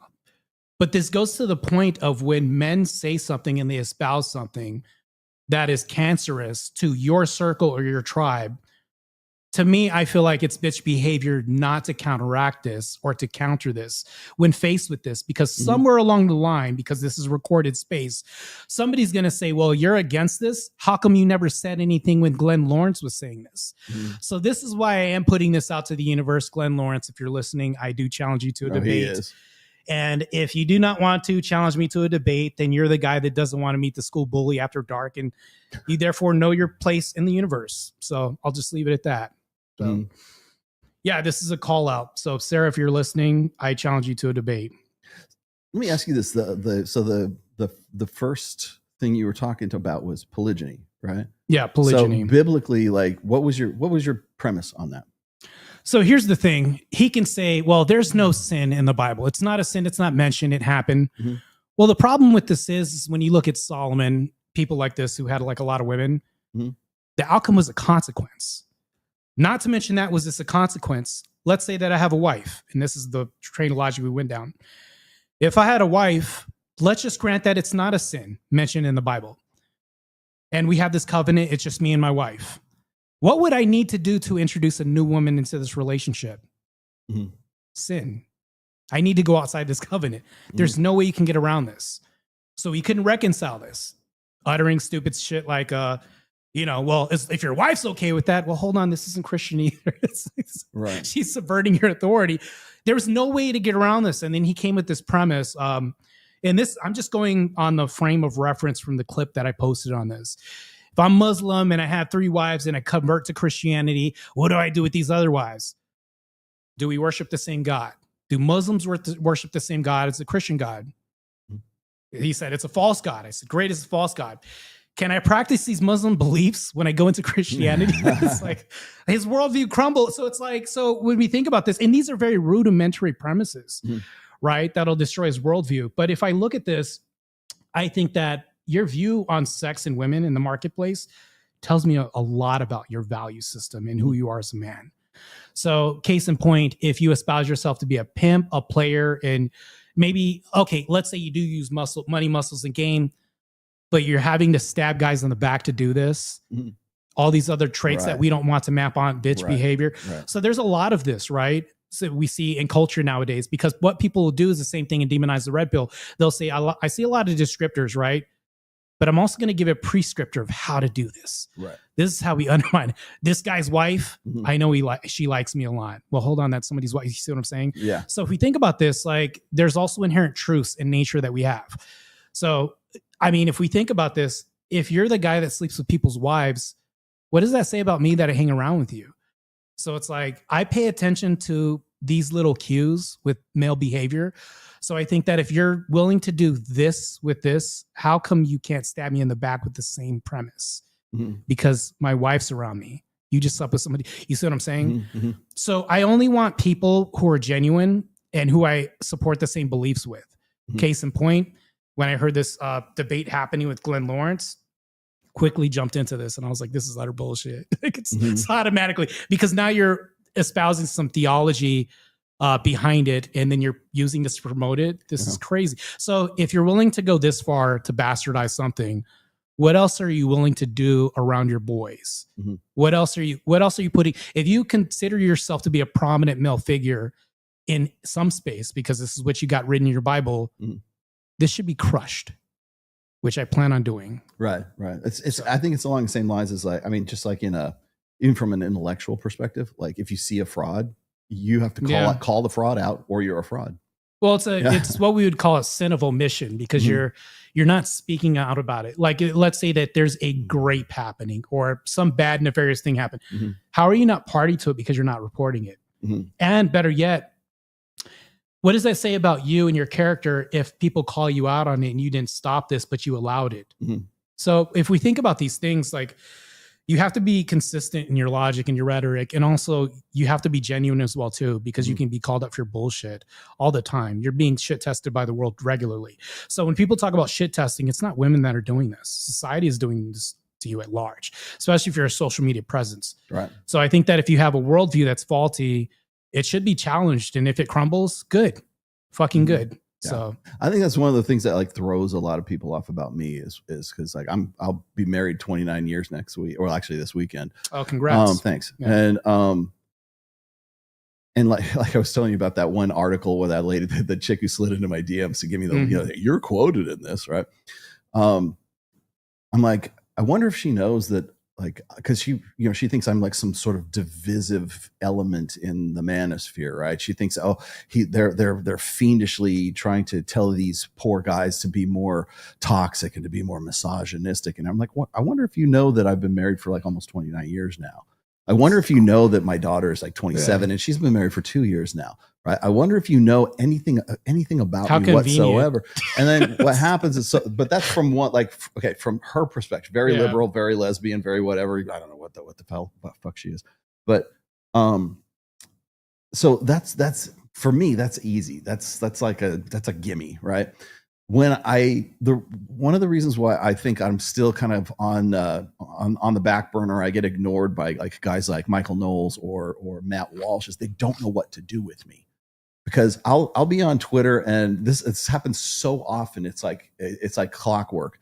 There'll be like an Ashley St. Clair, or there'll be like, Isabella Moody or Isabella DeLuca or whatever. They're all Isabellas, right? Lila Rose. Yeah, Lila Rose. Yeah, they presume that this is what you're about, and they don't know that, like, from my perspective, I'm the author of The Rational Male, right? I'm the guy who wrote the source material for 90% of these guys that are out there, being public figures about whether they know it or they Nobody don't. knows the lore. because it's been going out. on for so long. Yeah, right. Nobody knows. Yeah, I'm the hidden lore is right in front of your They know the ass. Lord of the Rings. They don't know who wrote the Silmarillion. Right? Right. This guy. Yeah. But the thing is that I'll listen to them and they'll write something about like, oh, I've never seen a red pill guy who has a really good family life or has really healthy relationships. I'm like, bitch, the guy who wrote The Rational Male has exactly that. You don't know that. And the fact that you don't know that and you keep writing these same drive-by tweets leads me to believe that all you're about is just like slamming a tweet out there for engagement. And that's all you're really about, right? And so after a while, people stop taking you seriously about that. But then it's like, then you've got sort of like the Matt Walsh effect where it's like, I've been married longer than Matt Walsh, and he's very proud of his family and his kids and da-da-da. Great, more power to you. But why are we not having a conversation? Like I've heard him talk a lot more about like the red pill recently. Carl Benjamin, Sargon of Akkad, or am I saying that right? I think so. Carl Benjamin he's like completely pivoted over to more red pill topics lately. Yeah, I saw that today with and the I'm tweet, like, I'm like, dude, you're basically popping off about stuff that I was writing about in 2012. Have me on. Let's have a good discussion. Let's do what we're doing right here, or come to Vegas. I don't care. Let's have this conversation. It's funny how lore triggers people alone, but they just don't. Present day phenomena. And honestly, I think what it is it's the same dynamic that I told you, where you can't just give people data and stats and facts without telling them how to feel about that. It has to and be they just intellectually, it's intellectual bullshit. Lethargy is what it is, because they don't want to dig any deeper than it takes to get more clicks. Nobody and get wants more to engagement. work. Yeah, exactly. Nobody wants to work. Nobody wants to. And we're accused of cheating. And they're the ones that are I'm a lazy cheating fucks. bodybuilder that just puts needles in his body, but I don't work or I don't do any of this stuff. Everything's Photoshop nowadays. Andrew Wilson, that pineapple on the pizza was not Photoshop, by the way. So if we think about these things, it's like we have to also look at the rhetoric espoused like around us. I think that if you're a firm, fair, consistent male, and you're about that action, as it were, and you make it happen, I think you can be influential on everybody else around you. Case in point, you're a father, you're a husband first. If we think about this, that's the change that's incentivizing the world to map onto that. But here's the problem, though, is that if you do this, you become a target and you become sacrificial. So it's a double-edged sword. So it's like, and so also not only do people not know what to do with you, you also have to shield yourself. Because I mean, hiding something and then being private can be two different things, right? So I think you also have to protect yourself from the world around you. Also, I'm not Nala Ray, so yeah. I think that you brought that if up. I was some raging, frothing at the mouth, kind of like terrible misogynist, toxically masculine. Wow. Like if I was more like Myron Gaines, and then suddenly I had this come to Jesus moment, and I converted to Christianity or something, then maybe I get to go to Turning Point USA.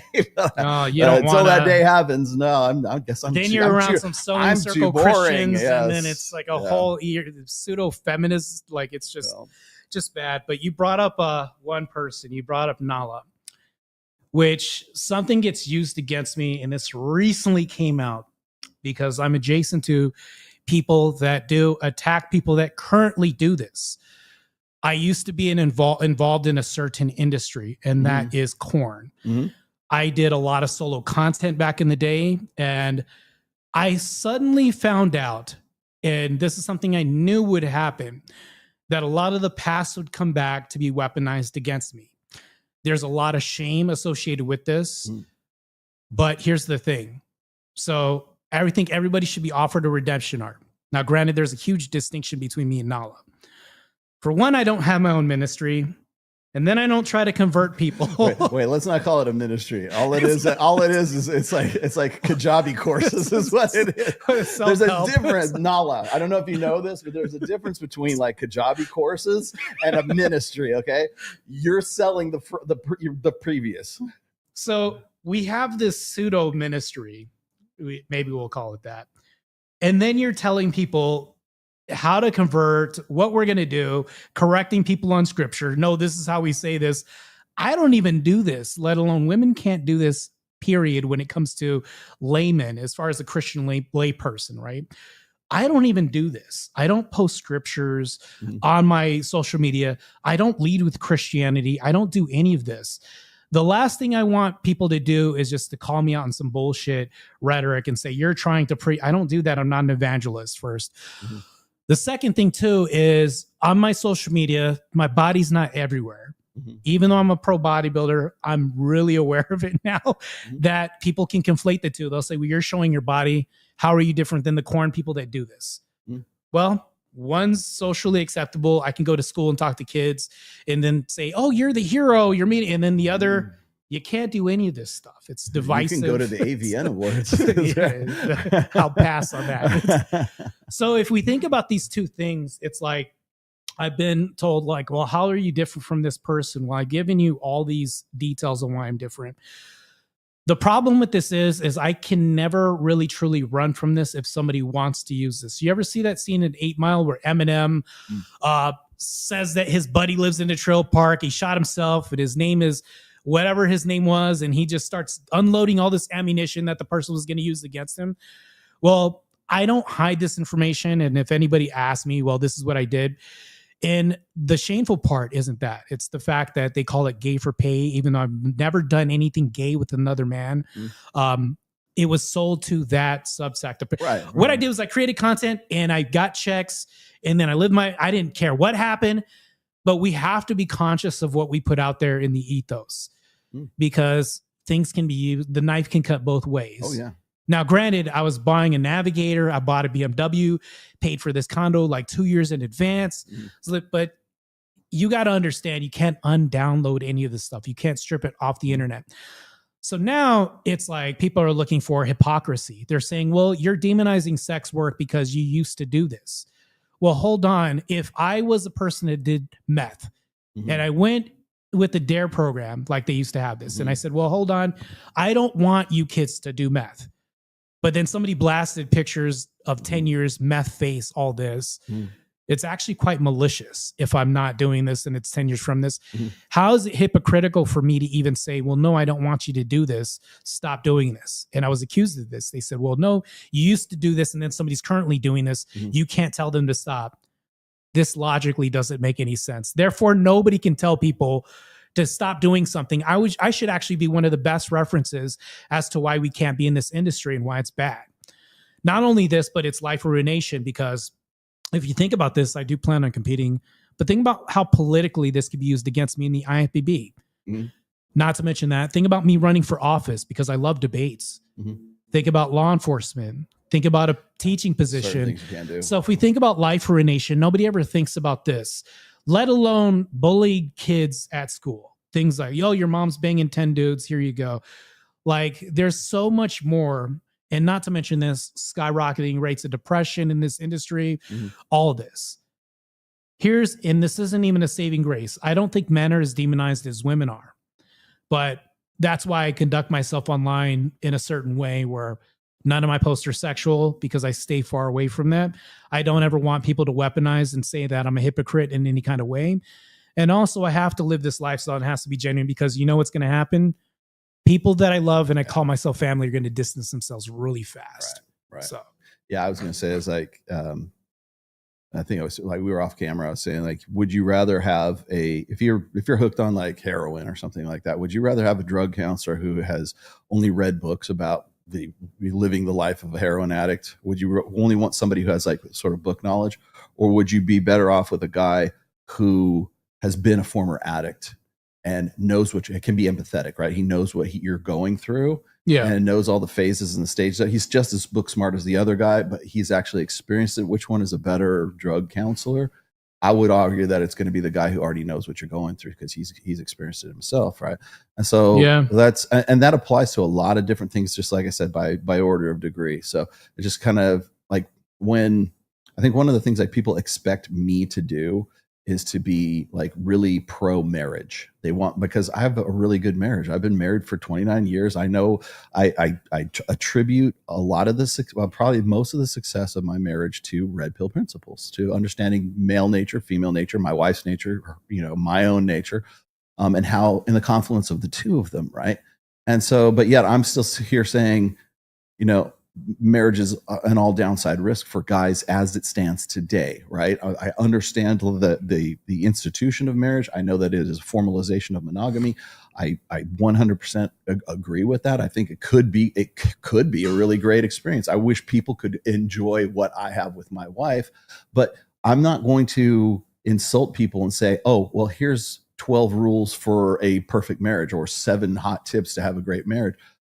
Because I know what works for me, and I understand on an individual level, like what I experience in my own marriage. I don't go off on that very much. I'll do marriage shows now and then, but like I'll do them with like James Sexton, right? And we'll talk about divorce statistics and marriage, statistics and stuff like that.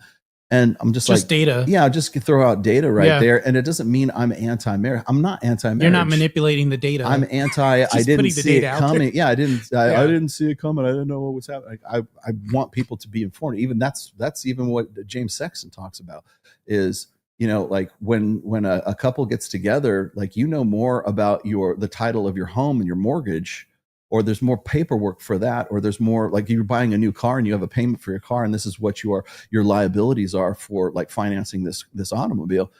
You have more information about that than you do about your own marriage, what you're liable for. And all we're doing is just giving you the paperwork. We're just saying, here's the stats, man. We're not trying to say, go and do it or don't go and do it, but at least go in with both your eyes open. And apparently that's too much for people. They just don't want to. They don't want to hear that. Again, telling people how to feel about the data. That's what they really want, and that's what they want me to say. They want me to be very pro marriage, and I am in my own situation. But I'm not going to sit here and lie to my audience and say, "Oh, and just do what I did, and you'll be fine, and you'll have a great marriage." They don't want to do the work. It goes back to not doing the work. They want to be handheld through this whole process. This is one of the reasons why I don't get here and I lead with like Christianity or any of this stuff. If anybody asks me about this, then I'll say, yes, of course. But I'm not about to sit there. I'll point them in the direction of somebody whose job and purpose is this, but that's not my purpose, job, and function as it stands for me being on a podcast with Rollo Tomasi, who wrote The Rational Male. By the way, good book. You should buy that. So back to this. I think that when it comes to me being an advocate, I think we could choose what to be an advocate for, but you damn well better not lead people astray while doing it. There's so much responsibility. If you were espousing this marriage propaganda and you were going to say, let's do this, well, hold on, we can't have cautionary tales and we can't have data. So now it's like, how much are we skewing data at a certain point? We start imbuing emotion and anecdotes and everything else with this. So if I'm talking about religion, yeah, it's only because somebody brought it up. And then not to mention this, but I mean, that's the only reason why I'm bringing it up. But if I'm pushed for information, then I'll bring it up. If I'm asked about it, like that's it. See, that's the thing that gets people is, like, if I talk about body count, for example. Yeah, this is a good topic. If I talk about body count and I go, okay, because I've literally done like 2 and 3 hour shows with Myron Gaines about body count and how statistically it affects, your women's ability to pair bond, divorce statistics, sexual diseases. And you go on down everything we know commonly about body count. We've been discussing that since like 2020 or 2012 or 2022. And I mean, seriously, we have done the marathon length shows about that kind of stuff, which is where really a lot of people got this, what happened. A lot. But it's what I call the telephone game. It's like you got 10 kids in a room and you tell one a secret. And by the time it gets to the 10th kid, it's completely different from the one that you had said. So, like, think of that episode as sort of like the first kid in the telephone game. And now we're at the 10th kid and everybody's like, oh my gosh, the world will be destroyed if we don't get these girls to lower their body counts. Right. And then you got the other guys who are anti-red pill and they go, I can't believe these red pill guys would talk about body count. Two different people that don't understand each other. Don't understand it. It just gets so convoluted. But the thing is when I'm asked about body count, I'll give you the statistics. I've done those shows. I've done the practical, objective legwork.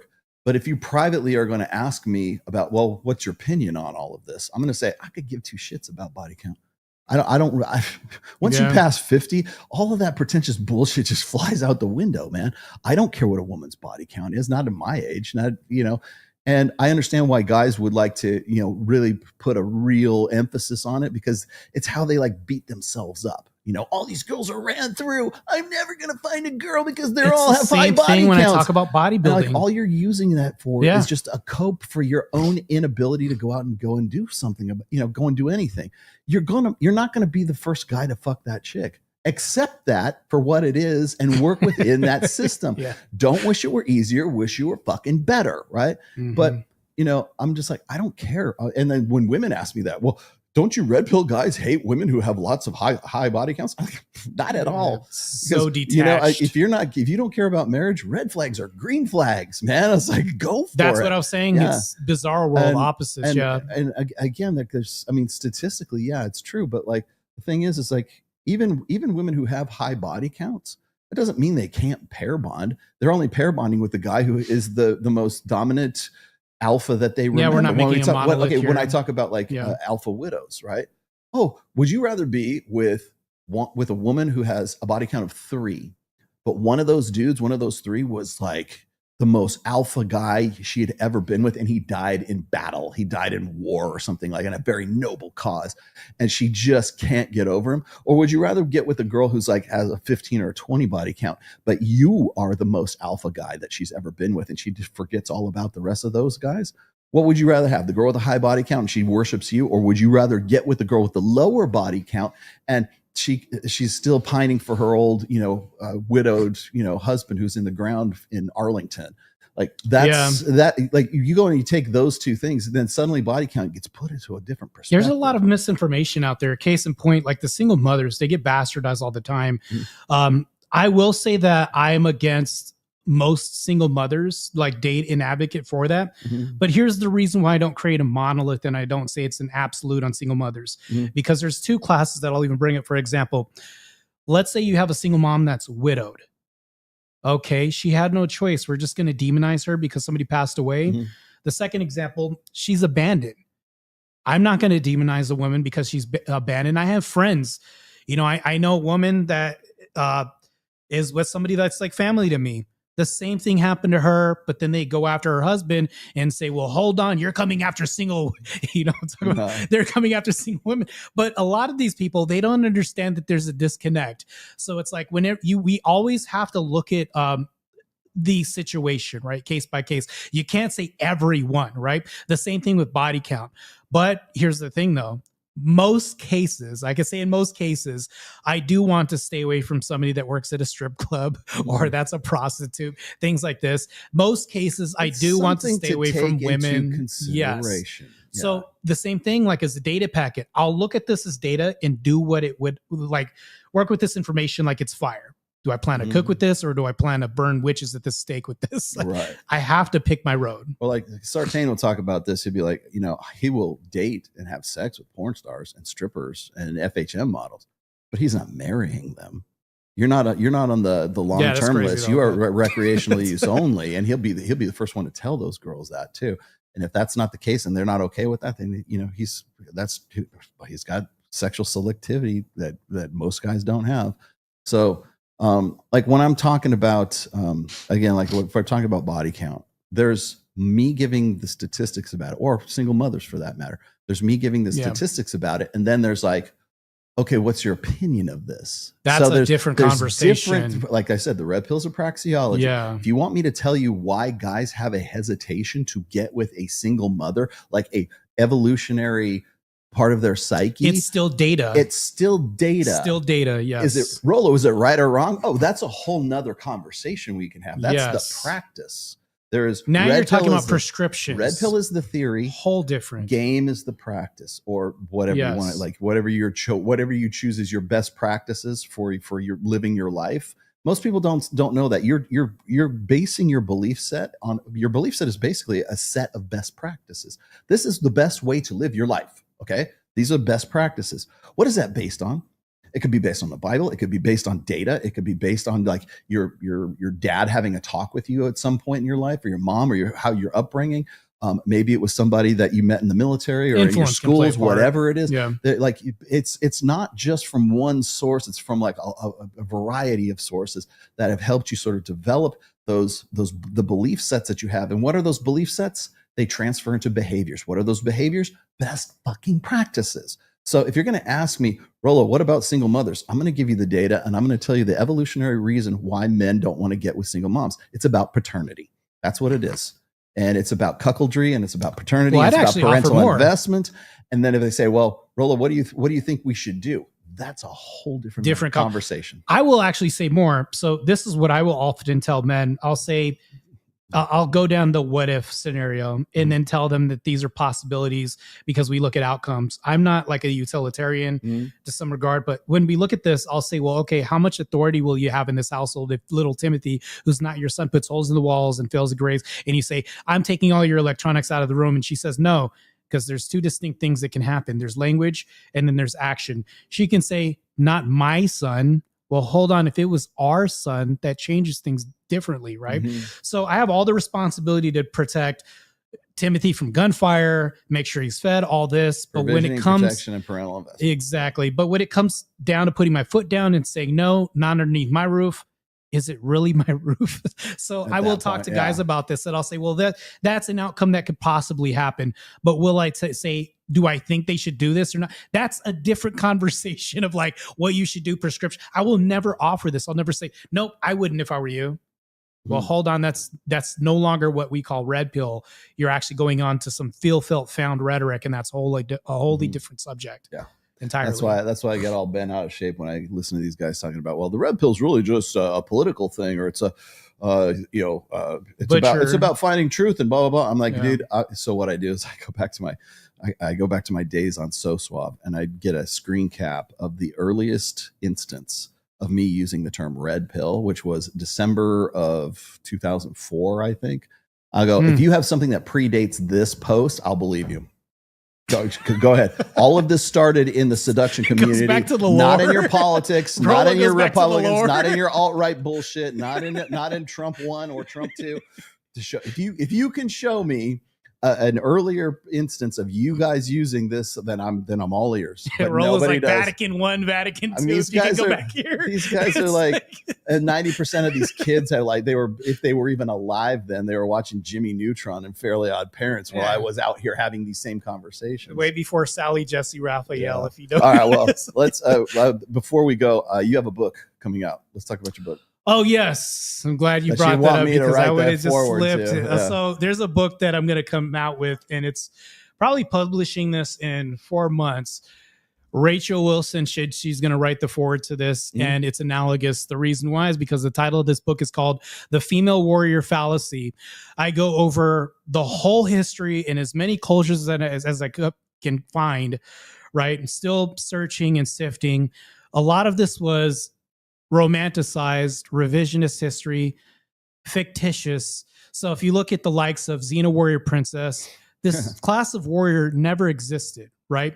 We look at the Celtic societies, the Amazons never existed. They were the cleanup crew. I'm just giving you an example from the book. If you look at cleanup crews from societies, that's what they were. So if you had a bystander walk by and say, oh, this woman's taking a bus, she might have killed that man. No, you had to clean up bodies off of the battlefield from the enemies getting slaughtered. So we sent in women to do this dirty work. And of course, that's where a lot of this myth and legend came from, down to Xinshi from China. Legend has it, she was taken aboard a ship and held captive, and she punched the guy in his face and said, you're going to give me half your business. Do we really think this happened? This was written by 2 authors in America who wrote fiction, and they also wrote stories that were also fictitious, detective novels, and then now we have the origin story of Xinshi. So it goes over everything from buffalo women to even social justice warriors, down to women who killed and murderers, and they're getting half the time. The woman who stabbed her husband in California off of weed-induced rage got no time. So I go over every single thing, and this coincides with a lot of feminist culture and propaganda. So if we look at how this plays out, the propaganda piece is, if we look in movies, we have Captain Marvel, who you can't relate to. She never had a character story building arc. Mary Sue. She just woke up one day and just contracted these powers, and now she's beating men to a pulp.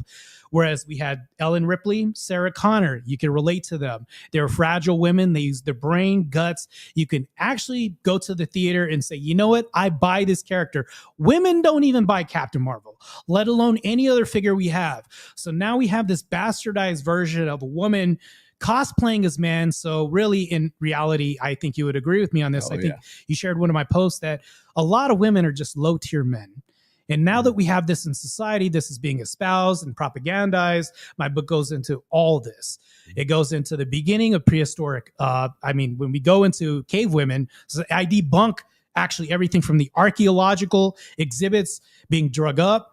These were heirlooms as swords. The women had no body damage when they were buried. My book is so comprehensive, but you know what's going to happen? I'm going to be even a bigger target, and I'm ready to debunk everybody, and I'm ready to have fisticuffs and debate against every feminist that denies anything that's in this book. You can go ahead and counter as much as you can. It's well-sourced and looked at and peer-reviewed.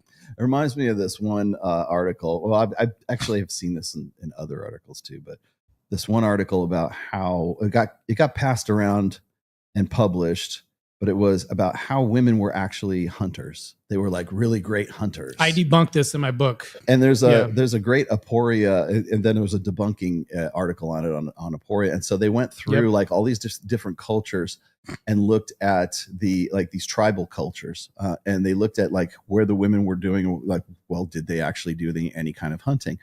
They did. But they only did like small game hunting. Like they would fashion the nets that would catch little birds, kind of thing. Yeah. Or fishing was assumed to be a form of hunting. I think I called them the cleanup crew in my book as well. It's 10 if you're deep sea fishing, then maybe, but that's not what they were doing, right? They're more gatherers than hunters. Netting fish, right? Gathering stuff. They're more gatherers than hunters. They didn't go out and huck spears at like woolly mammoths and caribou and stuff like that. They weren't out there hunting for didn't days wrestle on big end game to the ground. Bring it back to the did they tag? I mean, depending on how but that's the really the point that I was making about the whole thing is really what they wanted. And this is endemic of sort of like the female psyche, is if they can't compete in the realm of men, change the rules, change the game so that the player can actually play at the level where they can actually shine, where they can actually do it. So it's like when the WNBA first came out and they were trying to get people to come and watch the games. The reason why people weren't coming to the games is because nobody could dunk. They couldn't get to the net, right? It was life below the net. So they were seriously talking about like lowering the nets like a foot or two. They took such big offense to this. Yeah, and that you know, how are we not benevolent and fair? And you know, and you know why they didn't? Because it fundamentally changes the game. They're not playing basketball anymore. They're playing women's basketball now because we've lowered the nets to 10 feet instead of 12 feet, whatever it was, right? And so that the poor little ladies could dunk and make things a little bit more interesting, right? Or women's soccer, for that matter. You got what's her Megan Rapinoe bitching and complaining about stuff, and it's and then you've got like teenage kids in high school teams that are whipping their asses, right? Yes, and maybe if you got good, here's the thing is what women will do is they want to change the nature of the game to suit the talents and the gifts and the abilities, I should say, of the players themselves. In this case, you're being kind here because they actually flip the table over with the pieces. They don't even what do they do? They got taller chicks who can dunk, and then they evolved the game, so they didn't have to do that. We don't see this in the inverse though. We, like you said about bodybuilding, we don't see women going into those spaces and dominating. Yeah. I wait with great impatience to see if a woman can go over into the male league and just dominate, cross over a guy, break some ankles. You know what? Yeah.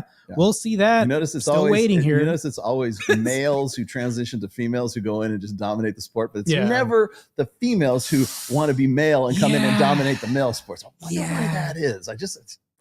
It's a Scooby-Doo mystery. But they do this with everything else, though. They can't be consistent. You're going to take the CEO position. You're going to go into every other space. Why not do this? Oh, biology happens to be in the way. Well, but see, it goes back, like I was saying, that article where they're talking about like how it's called the myth of the female hunter is what it was called. And it is a myth because what they were trying to do is they're just trying to redefine what hunting was. They're changing the nature of the game is hunting.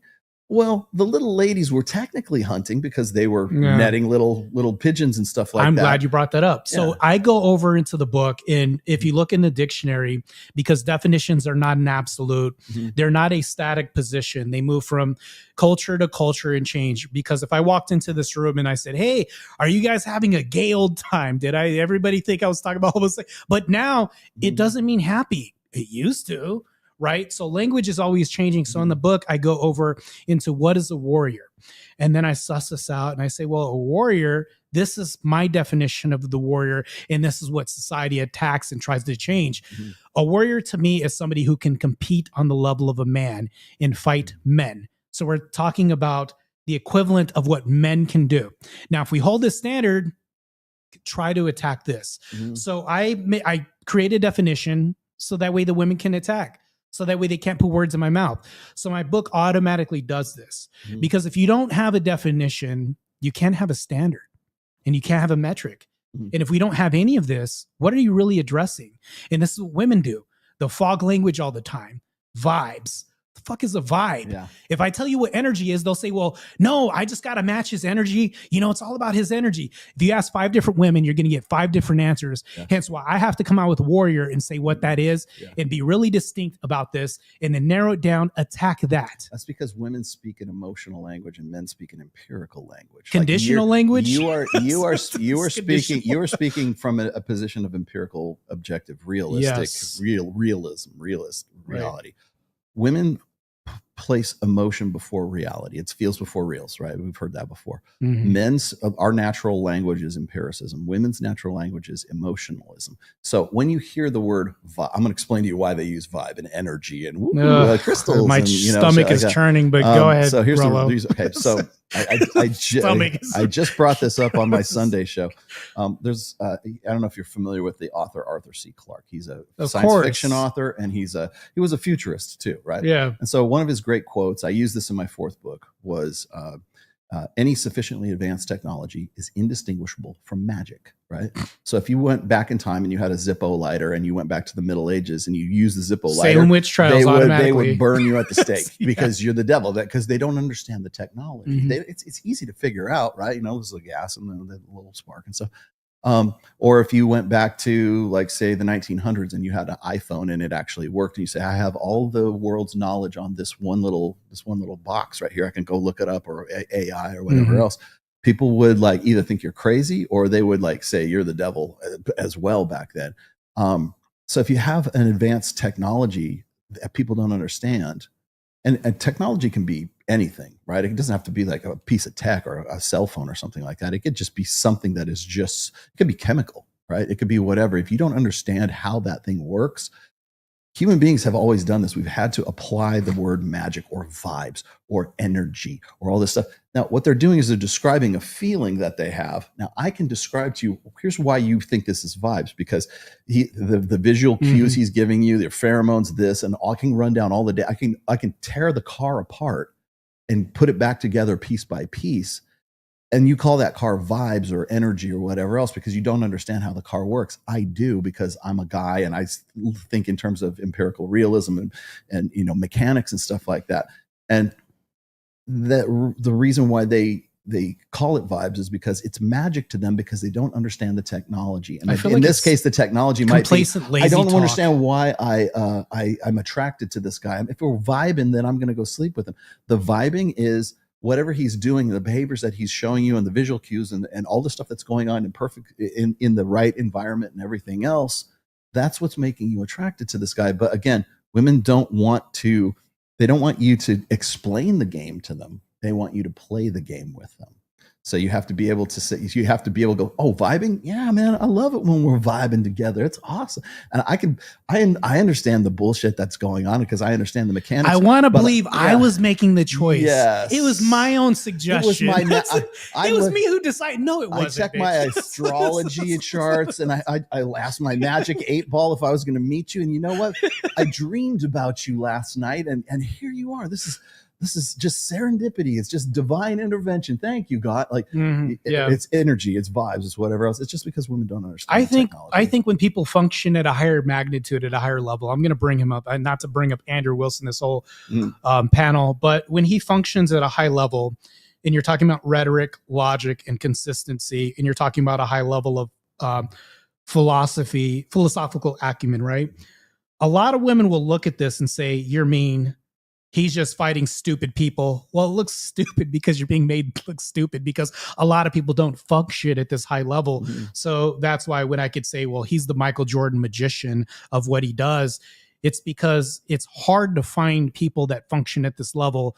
I mean, not to bastardize women everywhere, but it's hard to find women in spaces that men dominate.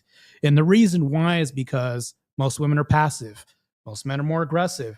Now, we could argue that that's changing by and large, but guess what's going to happen? Certain people are going to shine a whole lot more, and they're going to create this distinction where you could see this difference, and they're changing the world, much like me. I'm getting out there, and this is something I'm doing right now. One last bit. I'm doing debates, and I'm trying to find people who are really good at debating. And I've been accused of this too on social media. People will say, well, all you're doing is battling lefties that are stupid. Well, all your arguments are just amount to transitioning minors and things like they're not really I can't good. Help it if lefties positions. are stupid. But here's the thing: I don't run from debates. I don't run from anybody. I'm trying to find somebody with a strong position. Conservatives just happen to be dominant at this. When it comes to traditionalism, bodybuilding, and I'm going to tie this all together: debates, and then even when we look at red pills of praxeology, refute it. If you can refute this, it's always going to look like a red flag to you, because you have to adjust and conform to what this is. Otherwise, it's feels before reals. It's a vibe, and it's going to look like dark magic to you, because you're never going to understand this. So, of course, I'm a self-filtration system. If I show up and I take my shirt off and I'm on a beach, I don't care how hot this woman is. She understands that there's a standard, and that she's going to have to meet in these metrics. And of course, she's going to either say, well, I don't know, I'm not intimidated by this guy.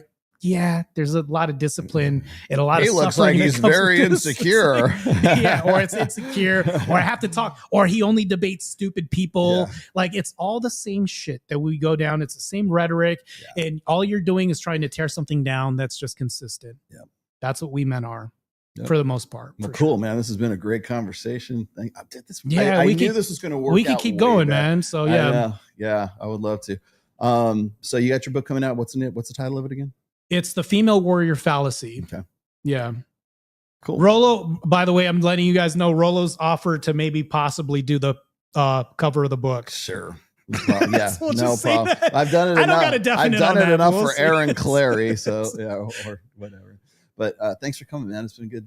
Yeah, no doubt. Oh, no fish hand. No See? fish hand. Automatically sizing Rollo up. But before we go, I got to ask you, how much do you bench press? This guy. According to my vibe.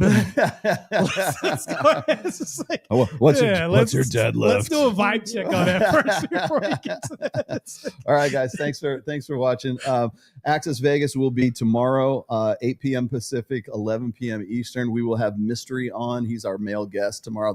And I got to say, this is going to be a big show, because you got myself, Rollo Tomasi, you got Mike Sartain, you got Mystery, and I forget his friend's name. I'm sorry. He's his partner that they're doing classes and stuff with. We'll probably have anywhere between 6 and 8 girls, so it's going to be a full house tomorrow. Do check in. That's going to be a really big show, really, and be a part of it, because it's the first show that Access Vegas is now, my channel is now monetized, so you can actually do super chats finally again. And I'm going to host it. Not only am I hosting it on Access Vegas, it'll be on the Rational Mail as well. So we'll be hosting it in 4 different places. It'll be on my channel, it'll be on Access Vegas, it'll be on Mike's channel, and we'll be on our Rumble channel. So any of those 4 that you want to go to, please go to watch whatever your preference is. Go and watch those, and watch this one, because this is going to be a big one. Like I said, full house tomorrow. Thanks for watching. I'll see you guys later. Bye-bye. Take care.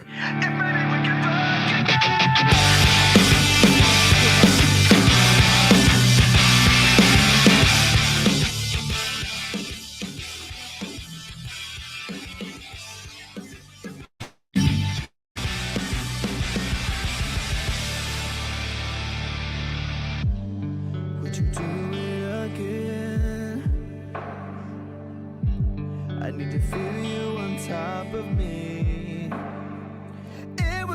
my first time, but I was just a kid when we met and went to bed. It was my first time. What do you expect from me? I'm breaking up the rules now in the game.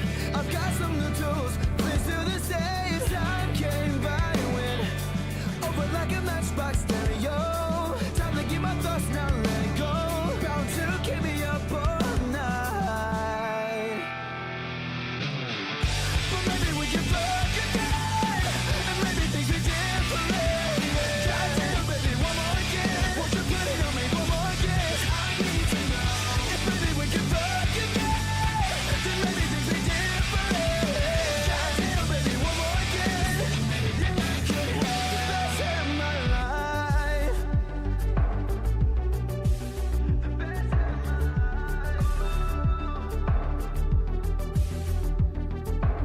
Now we're fucking in the bathroom, tearing up every wall while I got your hair. Why you screaming my name? She was swinging in the bedroom, whole time stopping and stopping with her hair like she's Claudia Kelly. So baby, come run me up and down like a pony, turning up my song, getting messy, working up and down on your body. Run me up and down like a pony, turning up my song on your body. Baby, we'll get down to it all night. But maybe we can fuck again, and maybe things are different. Goddamn, baby, one more again. Won't you put it on me one more again? I need to know if maybe we can fuck again, then maybe things are different. Goddamn, baby, one more again. City Podcast has been a production of The Rational Male. All rights reserved. 2025 registered trademark. And don't steal Martae stuff.